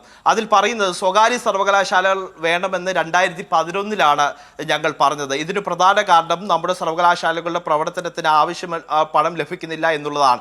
2016 ഉന്നത വിദ്യാഭ്യാസ കൗൺസിൽ വൈസ് ചെയർമാൻ എന്ന നിലയിൽ കോവളത്ത് ആഗോള വിദ്യാഭ്യാസ സംഗമം സംഘടിപ്പിച്ചപ്പോൾ എനിക്കെതിരെ ആക്രമണം ഉണ്ടായി. പ്രൊഫസർ സിറിയക് തോമസിന്റെ നേതൃത്വത്തിൽ സ്വകാര്യ സർവകലാശാല റിപ്പോർട്ട് തയ്യാറാക്കുകയും UDF അത് ചർച്ച ചെയ്യുകയും ചെയ്തു. ഭരണം മാറിയതോടെ അത് അപ്രത്യക്ഷമായി. പിന്നീടാണ് LDF സർക്കാരിന് പുനർവിചിന്തനമുണ്ടായത്. മാറ്റം വരാൻ ഇത്രയും വർഷം വേണ്ടി വന്നു. ഈ വർഷങ്ങൾ കൊണ്ടുണ്ടായ നഷ്ടം നികത്താൻ ഇനിയും കഴിയുമോ എന്ന ആശങ്കയുണ്ട്. ഗുണനിലവാരവും കുട്ടികളുടെ വരവും ആശ്രയിച്ചാകും സ്വകാര്യ സർവകലാശാലകളുടെ ഭാവി. ശരത്തെ, ഞാൻ പറഞ്ഞു വെക്കാൻ ആഗ്രഹിക്കുന്നത് ഇവിടെയാണ്. കഴിഞ്ഞ 10-12 വർഷക്കാലം UDF ഗവൺമെന്റ് കാലഘട്ടത്തിൽ, ഉമ്മൻചാണ്ടിയുടെ ഗവൺമെന്റ് കാലഘട്ടത്തിൽ, അബ്ദുൾ റബ്ബിന്റെ കാലഘട്ടത്തിൽ ഇത് നടപ്പാകുമായിരുന്ന ഒരു പദ്ധതിയായിരുന്നു. അത് ഇവിടെ പറഞ്ഞതുപോലെ ഒരു തരത്തിലുമുള്ള കൂടിയാലോചനയില്ലാതെ, പഠനമില്ലാതെ പെട്ടെന്ന് നടപ്പാകുന്ന തരത്തിലല്ല. ആഗോള വിദ്യാഭ്യാസ സംഘവും കോവളത്ത് വെച്ച് സംഘടിപ്പിച്ചത് എന്താണ്? ഒരു പഠനമാണ്. ആ കൃത്യമായ പഠനം നടത്തി, സ്വകാര്യ സർവകലാശാലകളുടെ വരവിനെ പറ്റി കൃത്യമായിട്ടുള്ള പഠനം നടത്തി, അവലോകനം നടത്തി, അതിനെ തുടർന്ന് ഒരു തീരുമാനം, അങ്ങനെ ഒരു ആശയം അത് ഇംപ്ലിമെന്റ് ചെയ്യുക എന്നുള്ളതായിരുന്നു ഉമ്മൻചാണ്ടി സർക്കാർ. എനിക്കൊരു സംശയമുണ്ട് തൗഫീഖിനോടാണ്. എനിക്കൊരു സംശയമുണ്ട്. അതെന്നായിരുന്നു ആ പരിപാടി? എന്നായിരുന്നു? അതിനകത്ത് ഏറ്റവും പ്രധാനപ്പെട്ട ഒരു എന്നായിരുന്നു കോവളത്തെ പരിപാടി? 2016 ജനുവരി 29 ശരത്തെ. 2016 മെയ് മാസമൊക്കെ ആയപ്പോഴത്തേക്ക് കേരളത്തിൽ ഭരണം മാറി. ആ ഉമ്മൻചാണ്ടി സർക്കാരിന് ആ ഒരു കോൺക്ലേവ് കൊണ്ടോ അല്ലെങ്കിൽ ആ മീറ്റിംഗ് കൊണ്ട് എന്ത് ചെയ്യാൻ കഴിയുമെന്നാണ്? എന്താ 2 മാസം കൊണ്ട് ഉന്നത വിദ്യാഭ്യാസ രംഗത്ത് എന്ത് പുഷ്പിക്കുന്നാണ് പറയുന്നത്? മാസത്തിൽ ജനുവരി 26 കേരളം ജനുവരി 29 നിങ്ങൾക്ക് 5 വർഷം ഉണ്ടായിരുന്നിട്ടും നിങ്ങൾക്ക് ആ 5 വർഷക്കാലവും ക്രിയാത്മകമായി ഒരു പ്ലാൻ ഉണ്ടായിരുന്നെങ്കിൽ അത് ഇംപ്ലിമെന്റ് ചെയ്യാൻ താല്പര്യമുണ്ടായിരുന്നെങ്കിൽ എന്നേ തുടങ്ങണമായിരുന്നു കൂടിയാലോചനകൾ. ഇത് കൂടിയാലോചന പോലും അധികാരത്തിൽ നിന്ന് പോകുന്നു. പോട്ടെ, ഇനി അധികാരത്തിൽ വരുമെന്നാണ് അദ്ദേഹം ധരിച്ചതെങ്കിൽ പോലും തെരഞ്ഞെടുപ്പിലേക്ക് ഒരു സ്റ്റേറ്റ് പോകുന്നതിന് മാസങ്ങൾക്ക് മുമ്പ് ഒരു കൂടിയാലോചനാ യോഗം വെച്ച ശേഷം അതുകൊണ്ടെല്ലാം ഞങ്ങളിതാ കൊണ്ടുവന്നത് 10 വർഷം വൈകിപ്പിച്ചു എന്ന് പറയുന്നത് അസാമാന്യമായൊരു വിശദീകരണമായിപ്പോയി.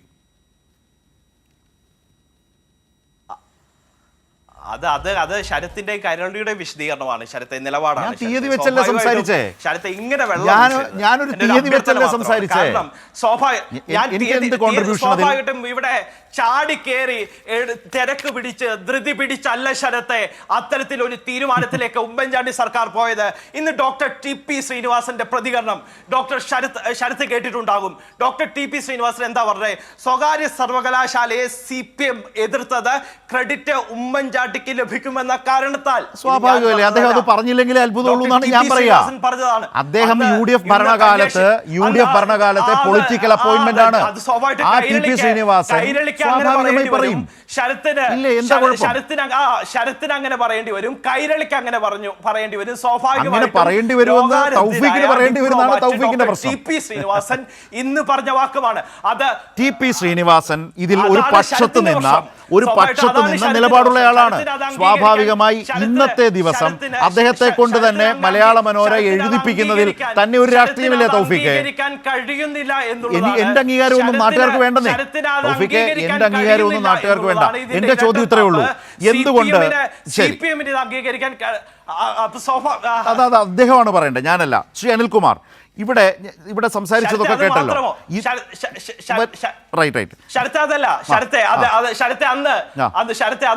ഇന്ന് കല്യാശ്ശേരി MLA ആയിരിക്കുന്ന അന്നത്തെ SFIയുടെ സംസ്ഥാന സെക്രട്ടറി വിജിൻ പ്രസംഗിച്ചത് ഇന്ന് കേരളത്തിലെ മാധ്യമങ്ങൾ പുറത്തുവിട്ടിട്ടുണ്ട്. ശരത്ത് ചിലപ്പോൾ കണ്ടിട്ടുണ്ടാവില്ല, ചിലപ്പോൾ കണ്ടെങ്കിൽ നടിച്ചിട്ടുണ്ടാവും. എന്താണ് അന്ന് പറഞ്ഞതെന്ന് അറിയാലോ? ഈ സ്വകാര്യ വിദേശ സർവകലാശാലയുടെ സ്വകാര്യ സർവകലാശാലകളെ കാലുകുത്താൻ അനുവദിക്കില്ല ഉമ്മൻചാണ്ടി ഒരു സർക്കാർ, അബ്ദുൾ റബ്ബിന്റെ സർക്കാർ ഏതാണ്ട് കോഴ വാങ്ങിച്ചെന്നുള്ളതാണ് സത്യം. പറയാം അങ്ങനെയാണെങ്കിൽ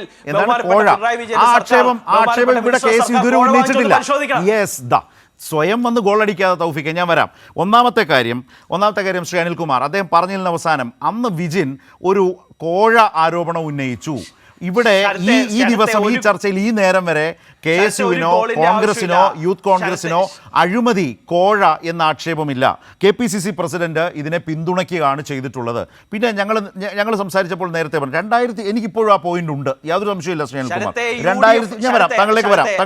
2016 കേരളം തെരഞ്ഞെടുപ്പിലേക്ക് പോവുകയാണ്. തെരഞ്ഞെടുപ്പിലേക്ക് പോകുന്നതിന് മാസങ്ങൾക്ക് മുമ്പ് കോവളത്തൊരു യോഗം ചേർന്ന ശേഷം അതിലൂടെ കേരളത്തിലെ വിദ്യാഭ്യാസ രംഗത്തേക്ക്, ഉന്നത വിദ്യാഭ്യാസ രംഗത്തേക്ക് സ്വകാര്യ സർവകലാശാലകളാകെ കൂടോടെ വരാൻ പോകുന്നു എന്നൊക്കെ പറഞ്ഞാൽ അത് വിശ്വസിക്കാൻ കൂടി ആളെ കൊണ്ടുവരേണ്ടി വരും. മെയ് മാസത്തിൽ തെരഞ്ഞെടുപ്പിലേക്ക് പോകുന്നു. ഒരു സർക്കാരിന് ഒന്നും ചെയ്യാൻ കഴിയാത്ത അവസാന മാസങ്ങളാണ്. അവിടെ എങ്ങനെയാണ് നയപരമായ ഒരു തീരുമാനമെടുത്ത് അതിൻ്റെ അടിസ്ഥാനത്തിൽ ഇംപ്ലിമെൻ്റ് ചെയ്ത് അതിൻ്റെ അടിസ്ഥാനത്തിൽ മാറ്റം കൊണ്ടുവരാൻ കഴിയുക? ഇപ്പോഴും എൻ്റെ സംശയം അത് അങ്ങനെ തന്നെ നിൽക്കുന്നു. രണ്ടാമത്തെ കാര്യം, ഇതേ ദിവസം മലയാള മനോരമ അതേ ടി.പി. ശ്രീനിവാസൻ സാറിനെ തന്നെ ഉപയോഗിച്ച് എഡിറ്റ് പേജിൽ ഒരു ലേഖനം എഴുതിയെങ്കിൽ അതിലും താല്പര്യങ്ങൾ ഉണ്ടെന്ന് സ്വാഭാവികമായി മലയാളിക്ക് മനസ്സിലാകും എന്നേ ഞാൻ പറഞ്ഞുള്ളൂ.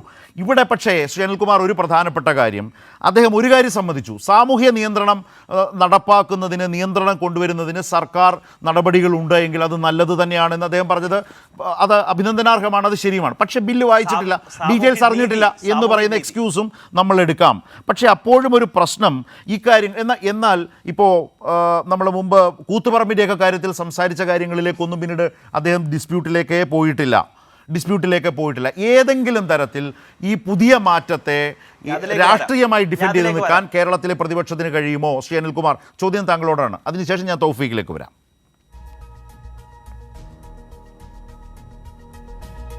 ഇവിടെ എന്താണ് UDFിൻ്റെ മാതൃക? സ്വകാര്യ സ്വാശ്രയ കോളേജുകൾ അനുവദിച്ചു. നിങ്ങൾ ഏതെങ്കിലും നിയമനിർമ്മാണം കൊണ്ടുവന്നോ? ബഹുമാനപ്പെട്ട AK ആന്റണി അവസാനം പറഞ്ഞു എന്നെ പറ്റിച്ചു. അപ്പോൾ ആന്റണിയെ പറ്റിച്ചതോടുകൂടി കേരളമല്ലേ പറ്റിക്കപ്പെട്ടത്?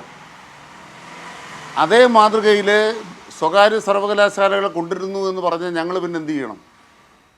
നിങ്ങൾ ഒരു നിയമം കൊണ്ടുവരുന്നെങ്കിലോ? ദേശീയപാത വികസനത്തിന് 45 മീറ്റർ ഉമ്മൻചാണ്ടി സർക്കാരിൻ്റെ കാലത്ത് സർവകക്ഷി യോഗത്തിൽ തീരുമാനിച്ചു. പിണറായി സഖാവ് പങ്കെടുത്തുകൊണ്ട് ആ യോഗം നടത്തി ഞങ്ങൾ പിന്തുണ കൊടുത്തു. നിങ്ങൾക്ക് സ്വകാര്യ കോളേജുകൾ, സ്വകാര്യ സർവകലാശാല കൊണ്ടുവരുന്നതിന് ബദലൊരു നിയമം ഉണ്ടായിരുന്നെങ്കിൽ ബഹുമാനപ്പെട്ട ശ്രീനിവാസൻ അത് അവതരിപ്പിക്കുമായിരുന്നു. ഞാൻ മനസ്സിലാക്കിയത് അങ്ങനല്ല കേട്ടോ. സാമൂഹ്യ നിയന്ത്രണം സംബന്ധിച്ച് ഒരു തരത്തിലും ചർച്ചയില്ലാതെ ഇവിടെ സ്വകാര്യ സർവകലാശാലകൾക്ക് സൗകര്യമൊരുക്കി കൊടുക്കുന്നതിന് പരിസരമൊരുക്കാൻ ഒരു മീറ്റിംഗ് നടക്കുന്നു. അവിടെ നടന്ന പരിപാടിയുടെ ഭാഗമായി ഏതാണോ പ്രതിഷേധം വേണ്ടത് ആ നിലയ്ക്കല്ല ആ പ്രതിഷേധത്തിന് രൂപം എന്ന കാര്യത്തിൽ ഞങ്ങൾക്ക് ഒരു തർക്കമില്ല. അതുകൊണ്ട് ശ്രീനിവാസനെ ഇരയാക്കി കാണിക്കുന്ന മനോരമയുടെയോ മറ്റാളുകളുടെയോ ബുദ്ധിയോടും ഞങ്ങൾക്കൊരു പരാതിയില്ല. ഇതൊക്കെ ചരിത്രത്തിൽ സംഭവിക്കുന്ന കാര്യങ്ങളാണ്. തെറ്റായ കാര്യങ്ങൾ സംഭവിച്ചിട്ടുണ്ടാവാം. പക്ഷേ ഇന്നത്തെ നിലയെ പരിശോധിക്കും, ഇന്ത്യ രാജ്യത്ത് എവിടെങ്കിലും സാമൂഹ്യ നിയന്ത്രണത്തിന് ഇതുപോലുള്ള ആത്മാർത്ഥ സമീപനം വേറെ ഏതെങ്കിലും ഗവൺമെൻറ് എടുത്തോ? പിണറായി സർക്കാരിൻ്റെ മാതൃക നിങ്ങൾ പിന്തുടരുമോ? ഞങ്ങൾക്ക് വൈകി വിവേകം ഉദിച്ചു. ഇതുവരെ വിവേകം ഉദിക്കാത്ത കർണാടക സർക്കാരുണ്ടേ. ഇതുവരെ വിവേകം ഉദിക്കാത്ത 2 സർക്കാരുകൾ തെലങ്കാനയിലും ഹിമാചൽ പ്രദേശിലും നിങ്ങൾക്കുണ്ട്. സുധാകരൻ പറഞ്ഞ പോലെ ഞങ്ങൾക്ക് ഇത്തിരി വൈകിപ്പോയി, മാപ്പാക്ക്. പക്ഷെ നിങ്ങൾക്കിനിയെങ്കിലും വിവേകം ഉദിക്കുമോ? അവിടെ ആരംഭിച്ച അസീം പ്രേംജി യൂണിവേഴ്സിറ്റിക്ക് മേലെ ഒരു സാമൂഹിക നിയന്ത്രണം വരുമോ കർണാടകത്തിൽ? എന്താ ഉത്തരം? ഒരു നിയന്ത്രണം ഉണ്ടാവില്ല. അവിടെയാണ് ഞങ്ങൾ പറയുന്നത്, ഇടതുപക്ഷ ജനാധിപത്യ മുന്നണി സർക്കാരിന് കേരള വികസനത്തിന് ഒരു പരിപാടിയുണ്ട്. ആ പരിപാടി അനുസരിച്ച് ഏറ്റവും താഴെയുള്ള വിദ്യാഭ്യാസം മെച്ചപ്പെടുത്തി ആർക്കും നിഷേധിക്കാനാവാത്ത വിധം. നിങ്ങൾ ഈ കോവളം എന്ന് പറയുമ്പോൾ കോവളത്തിൻ്റെ ഒരു ഓർമ്മ ഞാൻ അങ്ങോട്ട് പറയാം കേട്ടോ. 2002 ജനുവരി മാസം 8-ാം തീയതിയാണ് ഈ കോവളത്ത് മീറ്റിംഗ് നടത്തിയിട്ടാണ് ആൻ്റണി കേരളത്തിൽ കുറേയേറെ തീരുമാനം കൊണ്ടത്. അന്നേരം ആൻ്റണി പറഞ്ഞത് വികസനത്തിൻ്റെ ലാസ്റ്റ് ബസ് പോകുക എന്നാണ്. അദ്ദേഹത്തിൻ്റെ നിർദ്ദേശമായിരുന്നു വികസനത്തിൻ്റെ ലാസ്റ്റ് ബസ്. ആൻ്റണി കേരളം വിട്ട ശേഷമാണ്, ബഹുമാനപ്പെട്ട പിണറായി വന്ന ശേഷമാണ് ഇന്ന് കാണുന്ന വികസനമൊക്കെ ഉണ്ടായത്. അതുകൊണ്ട് ചോദ്യം ഇതേ ഉള്ളൂ കോൺഗ്രസിനോട്. ഒന്ന്, ഈ ബില്ലിലെ വ്യവസ്ഥകളോട് എതിർപ്പുണ്ടോ? അപ്പോൾ അദ്ദേഹം പറയുന്നത് ബില്ലിലെ വ്യവസ്ഥയൊന്നും മനസ്സിലായിട്ടില്ല. മനോരമ പത്രത്തിലൂടെ ശ്രീനിവാസൻ്റെ ലേഖനം വായിച്ച് മനസ്സിലാക്കി. അതിൻ്റെ ഇപ്പുറ കിടക്കുന്ന മന്ത്രിയുടെ ലേഖനത്തിൽ വ്യവസ്ഥകളെക്കുറിച്ച് എന്തെല്ലാം കാര്യങ്ങൾ പറയുന്നുണ്ട് അത് മനസ്സിലാവില്ല. മനോരമയിൽ തന്നെ ചേർത്തിട്ടുണ്ടല്ലോ എന്തെല്ലാം വ്യവസ്ഥകളാണ് പ്രധാനമായും അതിന് ഉള്ളടക്കമുള്ളത്. 40% മലയാളി വിദ്യാർത്ഥികൾക്ക് പ്രവേശനം എന്നതിനെ KSU അംഗീകരിക്കുന്നുണ്ടോ? നിങ്ങൾ എതിർക്കുകയാണോ അംഗീകരിക്കുകയാണോ ചെയ്യുന്നത്? അവിടെ പട്ടികജാതി പട്ടികവർഗ വിഭാഗങ്ങൾക്ക് മെറിറ്റ് ഉണ്ട്, നിങ്ങൾ അംഗീകരിക്കുന്നോ ഇല്ലയോ തുടങ്ങിയ കാര്യങ്ങളിലാണ് ചർച്ച. ശരി, ആ ചർച്ചയിലേക്ക് വരാൻ തൻ്റെ ഇടമുണ്ടോ എന്നുള്ളതാണ് ചോദ്യം. റൈറ്റ്. ശരി, ഞാൻ മിനിസ്റ്ററിലേക്ക് ഒരു കാര്യം. മിനിസ്റ്റർ, ഇതിനിടയിൽ വാർത്തകൾ പല രൂപത്തിൽ വരുന്നു. ഇപ്പോൾ ചർച്ചയിൽ KSU പ്രതിനിധി അടക്കം പറഞ്ഞ ഒരു കാര്യമുണ്ട്, CPIയുടെ എതിർപ്പ് അല്ലെങ്കിൽ ASFൻ്റെ എതിർപ്പ്. അതുമായി ബന്ധപ്പെട്ട് മന്ത്രിയോട് ചോദിക്കാൻ എനിക്കുള്ളത്, CPI മന്ത്രിമാരുടെ കൂടി പിന്തുണയോടെയല്ലേ ഈ തീരുമാനം? ഇന്ന് താങ്കൾ തന്നെ രാവിലെ മാധ്യമപ്രവർത്തകർ ചോദിച്ചപ്പോൾ പറഞ്ഞു ഇത് മന്ത്രിസഭയുടെ ഏകകണ്ഠമായ തീരുമാനം. മന്ത്രിസഭാ തീരുമാനം എന്ന് പറയുന്നത് തന്നെ അങ്ങനെയാണ് വരിക. അതേസമയം ASFന് എതിർപ്പുണ്ടല്ലോ എന്ന് പറയുന്ന ഒരു ഭാഗവും ഏതാണ്ട് പ്രതിപക്ഷത്തെ സംബന്ധിച്ച് ഉയർത്തിക്കാട്ടാവുന്നതാണ്. മന്ത്രി എന്തു പറയുന്നു? CPI മന്ത്രിമാർ കൂടി ഇരുന്ന് ഏകാഭിപ്രായത്തിൽ അംഗീകരിച്ച ഒരു കാര്യത്തിൽ AISF പുറത്ത് വേറെ സമീപനം എടുക്കുന്നുണ്ടെങ്കിൽ അതിനെ ഇരട്ടത്താപ്പ് എന്ന് തന്നെ നമുക്ക് വിശേഷിപ്പിക്കേണ്ടി വരും. മിനിസ്റ്റർ, അതിലൊരു പ്രധാനപ്പെട്ട കാര്യം, ഇപ്പോൾ നമ്മളെപ്പോഴും അമിത സ്വാശ്രയ കോളേജുകളുടെ ഒരു വരവ് എന്ന നിലയിലൊക്കെയാണ് UDF ഇതിനെ സമീപിച്ചതെന്ന് നേരത്തെ മന്ത്രി സൂചിപ്പിക്കുകയുണ്ടായി. പക്ഷേ നമുക്ക് ഈ സ്വകാര്യ സർവകലാശാലകളുടെ സാമൂഹ്യ നിയന്ത്രണം എന്നത് രാജ്യത്ത് തന്നെ മറ്റൊരു സംസ്ഥാനവും ചെയ്യാത്ത വിധമുള്ള ഒരു നിയമനിർമ്മാണത്തിലൂടെ മലയാളിക്ക് 40% സംവരണം അടക്കം ഉൾപ്പെടുത്തി പഠിക്കാനുള്ള അവസരം ഉറപ്പാക്കുന്നു എന്ന് പറയുമ്പോൾ തന്നെ നിയമനങ്ങളിലും ഫീസിലുമൊക്കെ സർക്കാരിൻ്റെ ഒരു മേൽനോട്ടം ഉറപ്പാക്കേണ്ടതുകൂടിയല്ലേ? അതിന് സാധ്യമാണോ എന്നുള്ള ഒരു പ്രശ്നം ഇതിനകത്തുണ്ട്. പ്രത്യേകിച്ച് സ്വാശ്രയ കോളേജുകൾ കൂണുപോലെ വന്നൊരു ഘട്ടത്തിൽ UDF സർക്കാരിൻ്റെ കാലത്ത് അനുവദിച്ചു. പിന്നീട് അതിനൊരു സാമൂഹ്യ നിയന്ത്രണം ഏർപ്പെടുത്താൻ വേണ്ടി കേരളം വലിയ തോതിൽ പരിശ്രമിച്ചതൊക്കെ കണ്ടതാണ്. കോടതിയും കേസുകളും വിവിധ കരാറുകളും വ്യവസ്ഥകളും ഒക്കെ. ആ സാമൂഹ്യ നിയന്ത്രണം എന്നത് പരമപ്രധാനവുമാണ് എന്ന യാഥാർത്ഥ്യം അന്ന് തിരിച്ചറിഞ്ഞു. ഇക്കാര്യത്തിലോ സ്വകാര്യ സർവകലാശാലകളുടെ കാര്യത്തിലോ മിനിസ്റ്റർ? നിയമനത്തിൻ്റെ കാര്യത്തിലും അതുപോലെ പ്രവേശനത്തിൻ്റെ കാര്യത്തിലുമൊക്കെ ഇന്ന് കേരളത്തിൽ ഗവൺമെൻറ്റും അതുപോലെ രാജ്യത്ത് UGC ഉൾപ്പെടെയുള്ള നിയന്ത്രണ ഏജൻസികളും മുന്നോട്ട് വയ്ക്കുന്ന നിബന്ധനകൾ അനുസരിച്ച് മാത്രമേ കാര്യങ്ങൾ സ്വീകരിക്കാൻ സാധിക്കുകയുള്ളൂ, നടപടികളെടുക്കാൻ സാധിക്കുകയുള്ളൂ എന്നുള്ളത് കൃത്യമായിട്ട് ബില്ലിൽ വ്യവസ്ഥ ചെയ്യുന്നുണ്ട്. തൗഫീഖിലേക്ക് ഒന്ന് ചുരുക്കത്തിൽ അദ്ദേഹം ചോദിച്ച ചില ചോദ്യങ്ങളുണ്ട്. കർണാടകയോട് ഇത് ഇപ്പോൾ അദ്ദേഹം പറഞ്ഞതാണ്, വൈകി വന്ന വിവേകമാണ് എന്ന് സമ്മതിച്ചാൽ തന്നെ വിവേകം ഉദിക്കാത്ത കർണാടകയോട് നിങ്ങളിത് ആവശ്യപ്പെടുമോ? സാമൂഹ്യ നിയന്ത്രണം ഏർപ്പെടുത്തണം, നിർബാധം സർവകലാശാലകൾ, സ്വകാര്യ സർവകലാശാലകൾ വരുന്ന ഒരു സംസ്ഥാനം എന്ന പേരുദോഷം മാറ്റുമോ? തെലുങ്കാനയോട് നിങ്ങളത് ആവശ്യപ്പെടുമോ എന്ന് വെച്ചാൽ അതിനർത്ഥം ഉമ്മൻചാണ്ടി സർക്കാർ ഒരുപക്ഷെ കൊണ്ടുവന്നിരുന്നു എങ്കിൽ പോലും, ഞാനിപ്പോഴും പറയുന്നു 2016 ജനുവരിയിൽ നിങ്ങളൊരു കൂടിയാലോചന യോഗം നടത്തിയാൽ പോലും ആ സർക്കാരിന് ഒന്നും ചെയ്യാൻ കഴിയുമായിരുന്നില്ല. ഇനി അഥവാ വന്നു എന്ന് തന്നെ ഇരിക്കട്ടെ, സർവകലാശാലകൾ വരുന്നു, അവർക്ക് തോന്നിയ പടി ഇവിടെ നടത്തുന്നു എന്നതിനപ്പുറത്തേക്ക് ഒരു നിയന്ത്രണവും ഉണ്ടാകുമായിരുന്നില്ല. പക്ഷേ ഇവിടെ അങ്ങനെയല്ല പിണറായി സർക്കാർ നടപ്പാക്കുന്നത് എന്ന വ്യത്യാസം അദ്ദേഹം പറഞ്ഞു വെച്ചു. അപ്പോൾ വളരെ പ്രധാനപ്പെട്ട വ്യത്യാസം. രണ്ടാമത്തെ കാര്യം, എതിർപ്പുകൾ ഉയരുമ്പോൾ ആ എതിർപ്പ് ഉയരുന്ന വിഷയത്തിൽ ഇടപെട്ട് അതിനെ പരിഹരിച്ച് മുന്നോട്ട് പോവുക എന്ന് പറയുന്ന ഭരണപരമായ ഒരു ഇച്ഛാശക്തി ഉമ്മൻചാണ്ടി സർക്കാർ കാഴ്ചവെച്ചിട്ടേയില്ല. അത് ദേശീയപാത വികസനത്തിൻ്റെ കാര്യത്തിൽ നമ്മൾ കണ്ടു, ഗെയിലിൻ്റെ കാര്യത്തിൽ കണ്ടു, പുതുപ്പള്ളിയിലൂടെ കടന്നു പോകുന്ന പവർ ഹൈവേയുടെ കാര്യത്തിൽ നമ്മൾ ഇതെല്ലാം തടസ്സപ്പെട്ടു, സ്തംഭിച്ചു, നിർത്തി. പിന്നീട് ഇതെല്ലാം പുനരാരംഭിച്ചത് എവിടെയാണ്? 2016 കേരളത്തിൽ ഭരണം മാറിയപ്പോഴാണ്. എതിർപ്പുകൾ ഉണ്ടാവും തൗഫീഖ്, ആ എതിർപ്പുള്ളവരെ വിളിച്ച് കാര്യങ്ങൾ പറഞ്ഞ് അവർ പറയുന്നതും കൂടി കേട്ട്, ഇപ്പോഴും ശരൺകുമാർ പറഞ്ഞതല്ലേ, ഈ ബില്ലുമായി വ്യവസ്ഥകളുമായി ബന്ധപ്പെട്ട് നിങ്ങൾക്ക് അഭിപ്രായമുണ്ടോ, ചർച്ചയാകാം എന്ന് പറഞ്ഞതുപോലെ ആ ഇച്ഛാശക്തി കാട്ടാതെ അവിടെ വെച്ച് പൂട്ടിക്കെട്ടി അവസാനിപ്പിച്ചു പോയ ശേഷം പിന്നീട് പരിഭവിച്ചും അല്ലെങ്കിൽ ആക്ഷേപിച്ചിട്ടും എന്ത് കാര്യം? ഒരു കാര്യം വ്യക്തമാണ്, ഉമ്മൻചാണ്ടി സർക്കാരിൻ്റെ കാലത്ത് ആലോചിച്ചതേയല്ല പിണറായി സർക്കാരിൻ്റെ കാലത്ത് ഇപ്പോൾ നടപ്പാക്കിയ നിയന്ത്രണങ്ങളോടുകൂടിയുള്ള ഈ സ്വകാര്യ സർവകലാശാലകളുടെ വരവ്. ശരൺകുമാർ പറഞ്ഞു വെച്ചതിനുള്ള മറുപടി തൗഫീഖ്.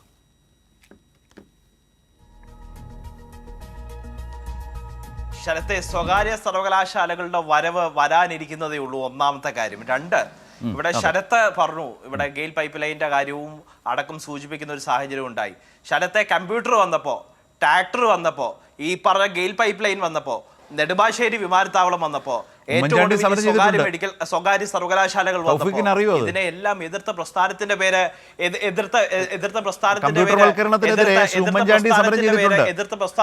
CPM എന്നുള്ളതാണ്. കമ്പ്യൂട്ടർ വത്കരണത്തിനെതിരെ അദ്ദേഹം സമരമൊന്നും ചെയ്തിട്ടില്ല. നിങ്ങളുടെ ചില നേതാക്കൾ തെറ്റായി വ്യാഖ്യാനിച്ചതല്ലാതെ അതിനെ കളവ്, വ്യാജം എന്നൊക്കെ ആളുകൾ പറയുന്നുണ്ട്, അതെന്തും ആവട്ടെ. പക്ഷേ വസ്തുത അതാണ്, അതിന്റെ രേഖയടക്കം പുറത്തു വന്നു. കാലിക്കറ്റ് സർവകലാശാലയിലെ ജീവനക്കാരുടെ സമരത്തിലാണത്.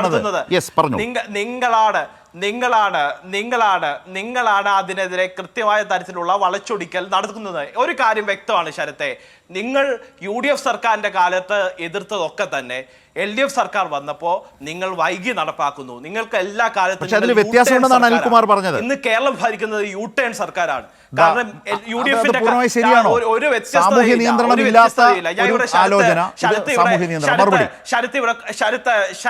ശരത്ത് ഇവിടെ കൂടുതലായി ശരത്ത് എനിക്ക് പറയാൻ അവസരം തന്നാൽ ഞാൻ കൃത്യമായി പറയാം. ഇവിടെ 2011 ശരത്ത് പറഞ്ഞു UDF ഗവൺമെന്റ് പോകുന്ന സമയത്താണ് ഇതിനെപ്പറ്റി ആലോചന തുടങ്ങിയത്. UDF ഗവൺമെന്റ് പോകുന്ന ഘട്ടത്തിലാണ് ഇതിനെപ്പറ്റി പഠനം നടത്താൻ പോയത്, അല്ലെങ്കിൽ ഒരു കണ്ണിൽ പൊടിയിടാൻ പോയത് എന്നൊക്കെ ശരത്ത് പറഞ്ഞു. ശരത്ത് ഇതിനെ പഠനം തുടങ്ങിയത് ഞാൻ മുൻപ് വായിച്ചു. 2011 ഞാൻ TP ശ്രീനിവാസൻ 2011 ഇത് സംബന്ധിച്ച് TP ശ്രീനിവാസൻ ഉന്നത വിദ്യാഭ്യാസ കൗൺസിലിന്റെ വൈസ് ചെയർമാനെ ചുമതലപ്പെടുത്തിക്കൊണ്ട് ഇതുമായി ബന്ധപ്പെട്ട പഠനം ആരംഭിച്ചത്. 2016 അതിന്റെ കോൺക്ലേവ്, അതിന്റെ സമ്മേളനം കുറ്റമറ്റ രീതിയിൽ സ്വകാര്യ സർവകലാശാലകൾ വരണം എന്നുള്ളതായിരുന്നു UDF നിലപാട്. അല്ലാതെ തങ്ങളുടെ ഉത്തരവാദിത്തങ്ങളിൽ ചുമതലയേറ്റ ശേഷം ഒന്നും ചെയ്യാതിരുന്ന് അവസാന മാസങ്ങളിൽ ഒരു യോഗം ചേർന്നു. ഈ LDF ഗവൺമെന്റ് 2022 ശരത്തെ ശ്യാം മേനോൻ കമ്മീഷനെ ഇതുമായി ബന്ധപ്പെട്ട് ചുമതലപ്പെടുത്തിയത്. 2025 ഇതാ കരട് ബില്ല് വന്നിരിക്കുന്നു. സർക്കാർ പോയില്ല, നടപ്പാക്കാൻ ഞാൻ പോകുന്നു. വായിച്ചിട്ടില്ല. എന്തായാലും നടപ്പാക്കാൻ ശ്രീ പോകുന്നു. അനിൽകുമാർ അത് വന്നു. ആ വന്നതിന്റെ ഗുണവും ദോഷവും എന്താണെന്നുള്ളത് തൗഫീഖെ നോക്കൂ, ഈ കാത്തിരിക്കുന്നതേ ഉള്ളൂ. സർക്കാരിന് ഇനിയും ഏത് കാലാവധിയുണ്ട്. കുറ്റമറ്റതാണോ അല്ലയോ നടപ്പാക്കാൻ എന്നുള്ളത് എനിക്ക് എന്തായാലും അവർക്ക് ഈ അവസരത്തിൽ സമയമുണ്ട്. പറയാൻ കഴിയില്ല. നിങ്ങളുടെ കാലത്ത് അതില്ലാന്നേ ഞാൻ പറഞ്ഞുള്ളൂ. സ്വാഭാവികമായും ശരി. ആ ബില്ല് നിയമസഭയിൽ അവതരിപ്പിക്കാനിരിക്കുന്നതേ ഉള്ളൂ. അത് UDF ഗവൺമെന്റിന്റെ ക്ലിയർ ആണ് ശരത്തെ. UDF ഗവൺമെന്റ് കാലഘട്ടത്തിൽ, ഉമ്മൻചാണ്ടിയുടെ സർക്കാരിന്റെ കാലഘട്ടത്തിൽ ഇത് കൃത്യമായി പഠനം നടത്തി, കാലോചിതമായി വ്യക്തമായ പഠനം നടത്തി ഇത് നടപ്പാക്കാനുള്ള നീക്കമാണ് നടത്തിയത്. തൗഫീഖ് ആവേശത്തോടെ പറയുന്നു. പക്ഷേ ഞാനൊരു കാര്യം പറയാം, അങ്ങനെ ആ സർക്കാരിന് ചെയ്യാൻ കഴിയണമെങ്കിൽ രാജ്യത്ത് സംസ്ഥാന സർക്കാരുകളുടെ ഭരണാവകാശം 5 വർഷത്തിൽ നിന്ന് നീട്ടിക്കൊടുക്കേണ്ടി വരും. 5 വർഷം കൊണ്ട് നടക്കില്ല തൗഫീഖ്. പോട്ടെ, നമ്മളത് തർക്കിച്ചിട്ട് ഒന്നും കാര്യമില്ല. തീയതികൾ നമ്മുടെ മുമ്പിലുള്ള ഞാനല്ല പറഞ്ഞത്, തൗഫീഖിനോട് ഞാനാ ചോദിച്ചത്. കോവളത്തെ യോഗം എന്ന് ചേർന്നു. തൗഫീഖ് പറഞ്ഞു ഞാനൊന്ന് നോക്കട്ടെ. നോക്കിയ ശേഷം പറഞ്ഞു 2016 ജനുവരി. ഞാൻ പറഞ്ഞു മെയ് മാസത്തിൽ തെരഞ്ഞെടുപ്പല്ലേ, ആ സർക്കാരിന് എന്ത് ചെയ്യാൻ കഴിയും? സിമ്പിളാണ്. എനിക്കതിൽ വേറെ യാതൊരു തർക്കവും എനിക്കില്ല തൗഫീഖ്. താങ്കൾ പറഞ്ഞ തീയതി വെച്ച് ഞാൻ ചോദിച്ചു എന്നേ ഉള്ളൂ. അതേ കിടന്ന് പിടിക്കണ്ട, വിട്ടേക്ക്. തുടർന്ന് വന്ന സർക്കാർ അതിനെപ്പറ്റി ഒന്നും മിണ്ടിയില്ല. അതല്ലേ ഇപ്പൊ ദാ വരുന്നത്. Doctor TP ശ്രീനിവാസനാണ്. അനിൽകുമാർ, ഈ കാലിക്കറ്റ് സർവകലാശാല വളച്ചൊടിക്കാനുള്ള നീക്കം നടത്തുന്നു. ഉമ്മൻചാണ്ടി ഒറ്റ കാര്യം മാത്രം. കാലിക്കറ്റ് സർവകലാശാലയിൽ ഉമ്മൻചാണ്ടി കമ്പ്യൂട്ടർ വിരുദ്ധ സമരത്തിൽ അല്ലെങ്കിൽ അവിടുത്തെ യൂണിയൻകാരുടെ സമരത്തിൽ പങ്കെടുത്തു, അങ്ങനെയല്ല എന്ന് പറയുന്ന 2 വാദമുണ്ട്. ഒരുപാട് ചർച്ച ചെയ്തതാണ്, പക്ഷേ എങ്കിലും പറഞ്ഞതുകൊണ്ട് മാത്രം. താങ്കളുടെ അറിവിലുള്ളത് എന്തെങ്കിലും ഉണ്ടെന്ന് സപ്ലിമെന്റ് ചെയ്തോളൂ. എനിക്ക് ഇടവേളയിലേക്ക് പോകണം. ബാക്കിയൊക്കെ താങ്കൾ പറഞ്ഞു കഴിഞ്ഞ കാര്യങ്ങളാണ്. അല്ല, തൊഴിലാളികൾ അവരുടെ പണി നഷ്ടപ്പെടുന്ന പണി തിരിച്ചു കിട്ടാൻ മുതലാളിക്കെതിരായിട്ട് യുദ്ധം ചെയ്യും. പണി നഷ്ടപ്പെടുന്ന യന്ത്രമാണെങ്കിൽ യന്ത്രത്തിനെതിരായി യുദ്ധം ചെയ്യും. ആദ്യകാലത്ത് യന്ത്രങ്ങൾ കത്തിച്ചു കളയുകയായിരുന്നു. അങ്ങനെ യന്ത്രങ്ങൾ കത്തിച്ചാൽ അവരെ തൂക്കിലേറ്റുമെന്ന നിയമങ്ങൾ 1600കളിൽ യൂറോപ്പിലെ നിരവധി പാർലമെൻറ്റുകൾ പാസ്സാക്കി. എന്തുകൊണ്ടാണ് 1600യുടെ കാര്യം ഞാൻ പറഞ്ഞത്? അന്ന് കാറൽ മാർക്സ് ഇല്ല, മാർക്സിസവും ഇല്ല. യന്ത്രം കത്തിക്കുക എന്ന് പറയുന്നത് തൊഴിലാളികൾ ആചാരപരമായി തൊഴിൽ നഷ്ടപ്പെട്ട യന്ത്രം കത്തിക്കും, യന്ത്രം ഇറക്കാൻ സമ്മതിക്കില്ല. ഇതായിരുന്നു തൊഴിലാളി. ആ തൊഴിലാളിയാണ് വിലപേശലിൻ്റെ ഭാഗമായി ട്രേഡ് യൂണിയനിൽ കൊണ്ടുവന്നു. ആ ട്രേഡ് യൂണിയനാണ് അധികാരം തൊഴിലാളി പിടിക്കണമെന്ന കാഴ്ചപ്പാടോടുകൂടി രാഷ്ട്രീയ പാർട്ടി ഉണ്ടാക്കാൻ കമ്മ്യൂണിസ്റ്റ് പാർട്ടി പരിശ്രമിക്കുന്നത്. അതുകൊണ്ട് യന്ത്രങ്ങൾക്കെതിരായി യുദ്ധം ചെയ്യുന്നത് തൊഴിലാളിയുടെ പുതിയ കാര്യമല്ല. അത് ആരംഭിച്ചത് മാർക്സിസ്റ്റ് പാർട്ടിയല്ല, അത് അവസാനത്തെ പാർട്ടിയും അക്കാര്യത്തിൽ ചെയ്യുന്ന മാർക്സിസ്റ്റ് പാർട്ടി ആയിരിക്കത്തില്ല. ഇപ്പോഴത്തെ എന്താണ് മാർക്സിസ്റ്റ് പാർട്ടിയുടെ നിലപാട്? AI എന്ന് പറയുന്നത് AI എന്ന് പറയുന്നത് അമേരിക്കൻ മുതലാളിത്തം അല്ലെങ്കിൽ ഇവിടുത്തെ മുതലാളിത്തം തൊഴിലാളിയുടെ തൊഴിൽ കളയാൻ ഉപയോഗിച്ചാൽ ഞങ്ങൾ എതിർക്കും. ജോലി സമയം 80 മണിക്കൂറോ 90 മണിക്കൂറോ എന്ന ചർച്ച ഇന്ത്യയിൽ. 80 മണിക്കൂർ വേണോ 90 മണിക്കൂർ വേണോ ചർച്ച ചെയ്താൽ ഞങ്ങൾ എതിർക്കത്തില്ലേ? ആ ജോലി സമയം കുറച്ചാൽ ഞങ്ങൾ പിന്തുണയ്ക്കും. ജോലി സമയം കുറയ്ക്കുന്ന AI വരട്ടെ, ഇതാണ് കാഴ്ചപ്പാട്. അതുകൊണ്ട് ഉമ്മൻചാണ്ടി ആ വള്ളത്തെക്കറി യുദ്ധം ചെയ്തയാളാണ്. കോട്ടയത്ത് ഉമ്മൻചാണ്ടി സമരം ചെയ്തിട്ടുണ്ട്, തെളിവ് തരാം. കോട്ടയത്തും അല്ലേ എത്രയോ സമരങ്ങൾ, INTUCയുടെ സമരത്തിൽ ഉമ്മൻചാണ്ടി പങ്കെടുത്തിട്ടുണ്ട്. ബാങ്കുകാരുടെ സമരത്തിൽ ഉമ്മൻചാണ്ടി പങ്കെടുത്തു. പിന്നെ സംശയം എന്താണ്? ബാങ്കുകാരുടെ സമരത്തിൽ ബാങ്കുകാർ സംഘടിപ്പിച്ച സമരത്തിൽ ഞങ്ങളൊക്കെ കോളേജിൽ പഠിക്കുമ്പോൾ ഉമ്മൻചാണ്ടി വന്ന് പ്രസംഗിച്ചിട്ടുണ്ട്. ശരി, ഓക്കെ. ഏതായാലും അതൊരു പുതിയ അറിവ് കൂടിയാണ്. അങ്ങനെ നിൽക്കട്ടെ. ഇതിനുള്ളിൽ തൗഫീഖ് ഈ പറഞ്ഞതിൽ നിന്നും അദ്ദേഹം പറഞ്ഞത് കൂടി ചേർത്ത് താങ്കൾക്ക് പൂർത്തീകരിക്കാനുള്ളത്. തൗഫീഖ്. ശരത്തെ, ഞാൻ വേഗം പറഞ്ഞ് അവസാനിപ്പിക്കുക. അതിനകത്ത് ഏറ്റവും പ്രധാനപ്പെട്ട ഒരു കാര്യം, ഇത് CPM-ന്റെ ആദ്യത്തെ നയമൊന്നുമല്ല. ഈ സ്വകാര്യ സർവകലാശാല ബില്ലിനെ അന്ന് എതിർത്തതും പിന്നെ ഇപ്പോൾ അനുകൂലിക്കുന്നതൊന്നും CPM-ന്റെ എടുക്കുന്ന ആദ്യത്തെ നിലപാടോ ഇല്ലെങ്കിൽ CPM-ന്റെ സ്ഥിരം ശൈലിയുടെ ഭാഗമാണ്.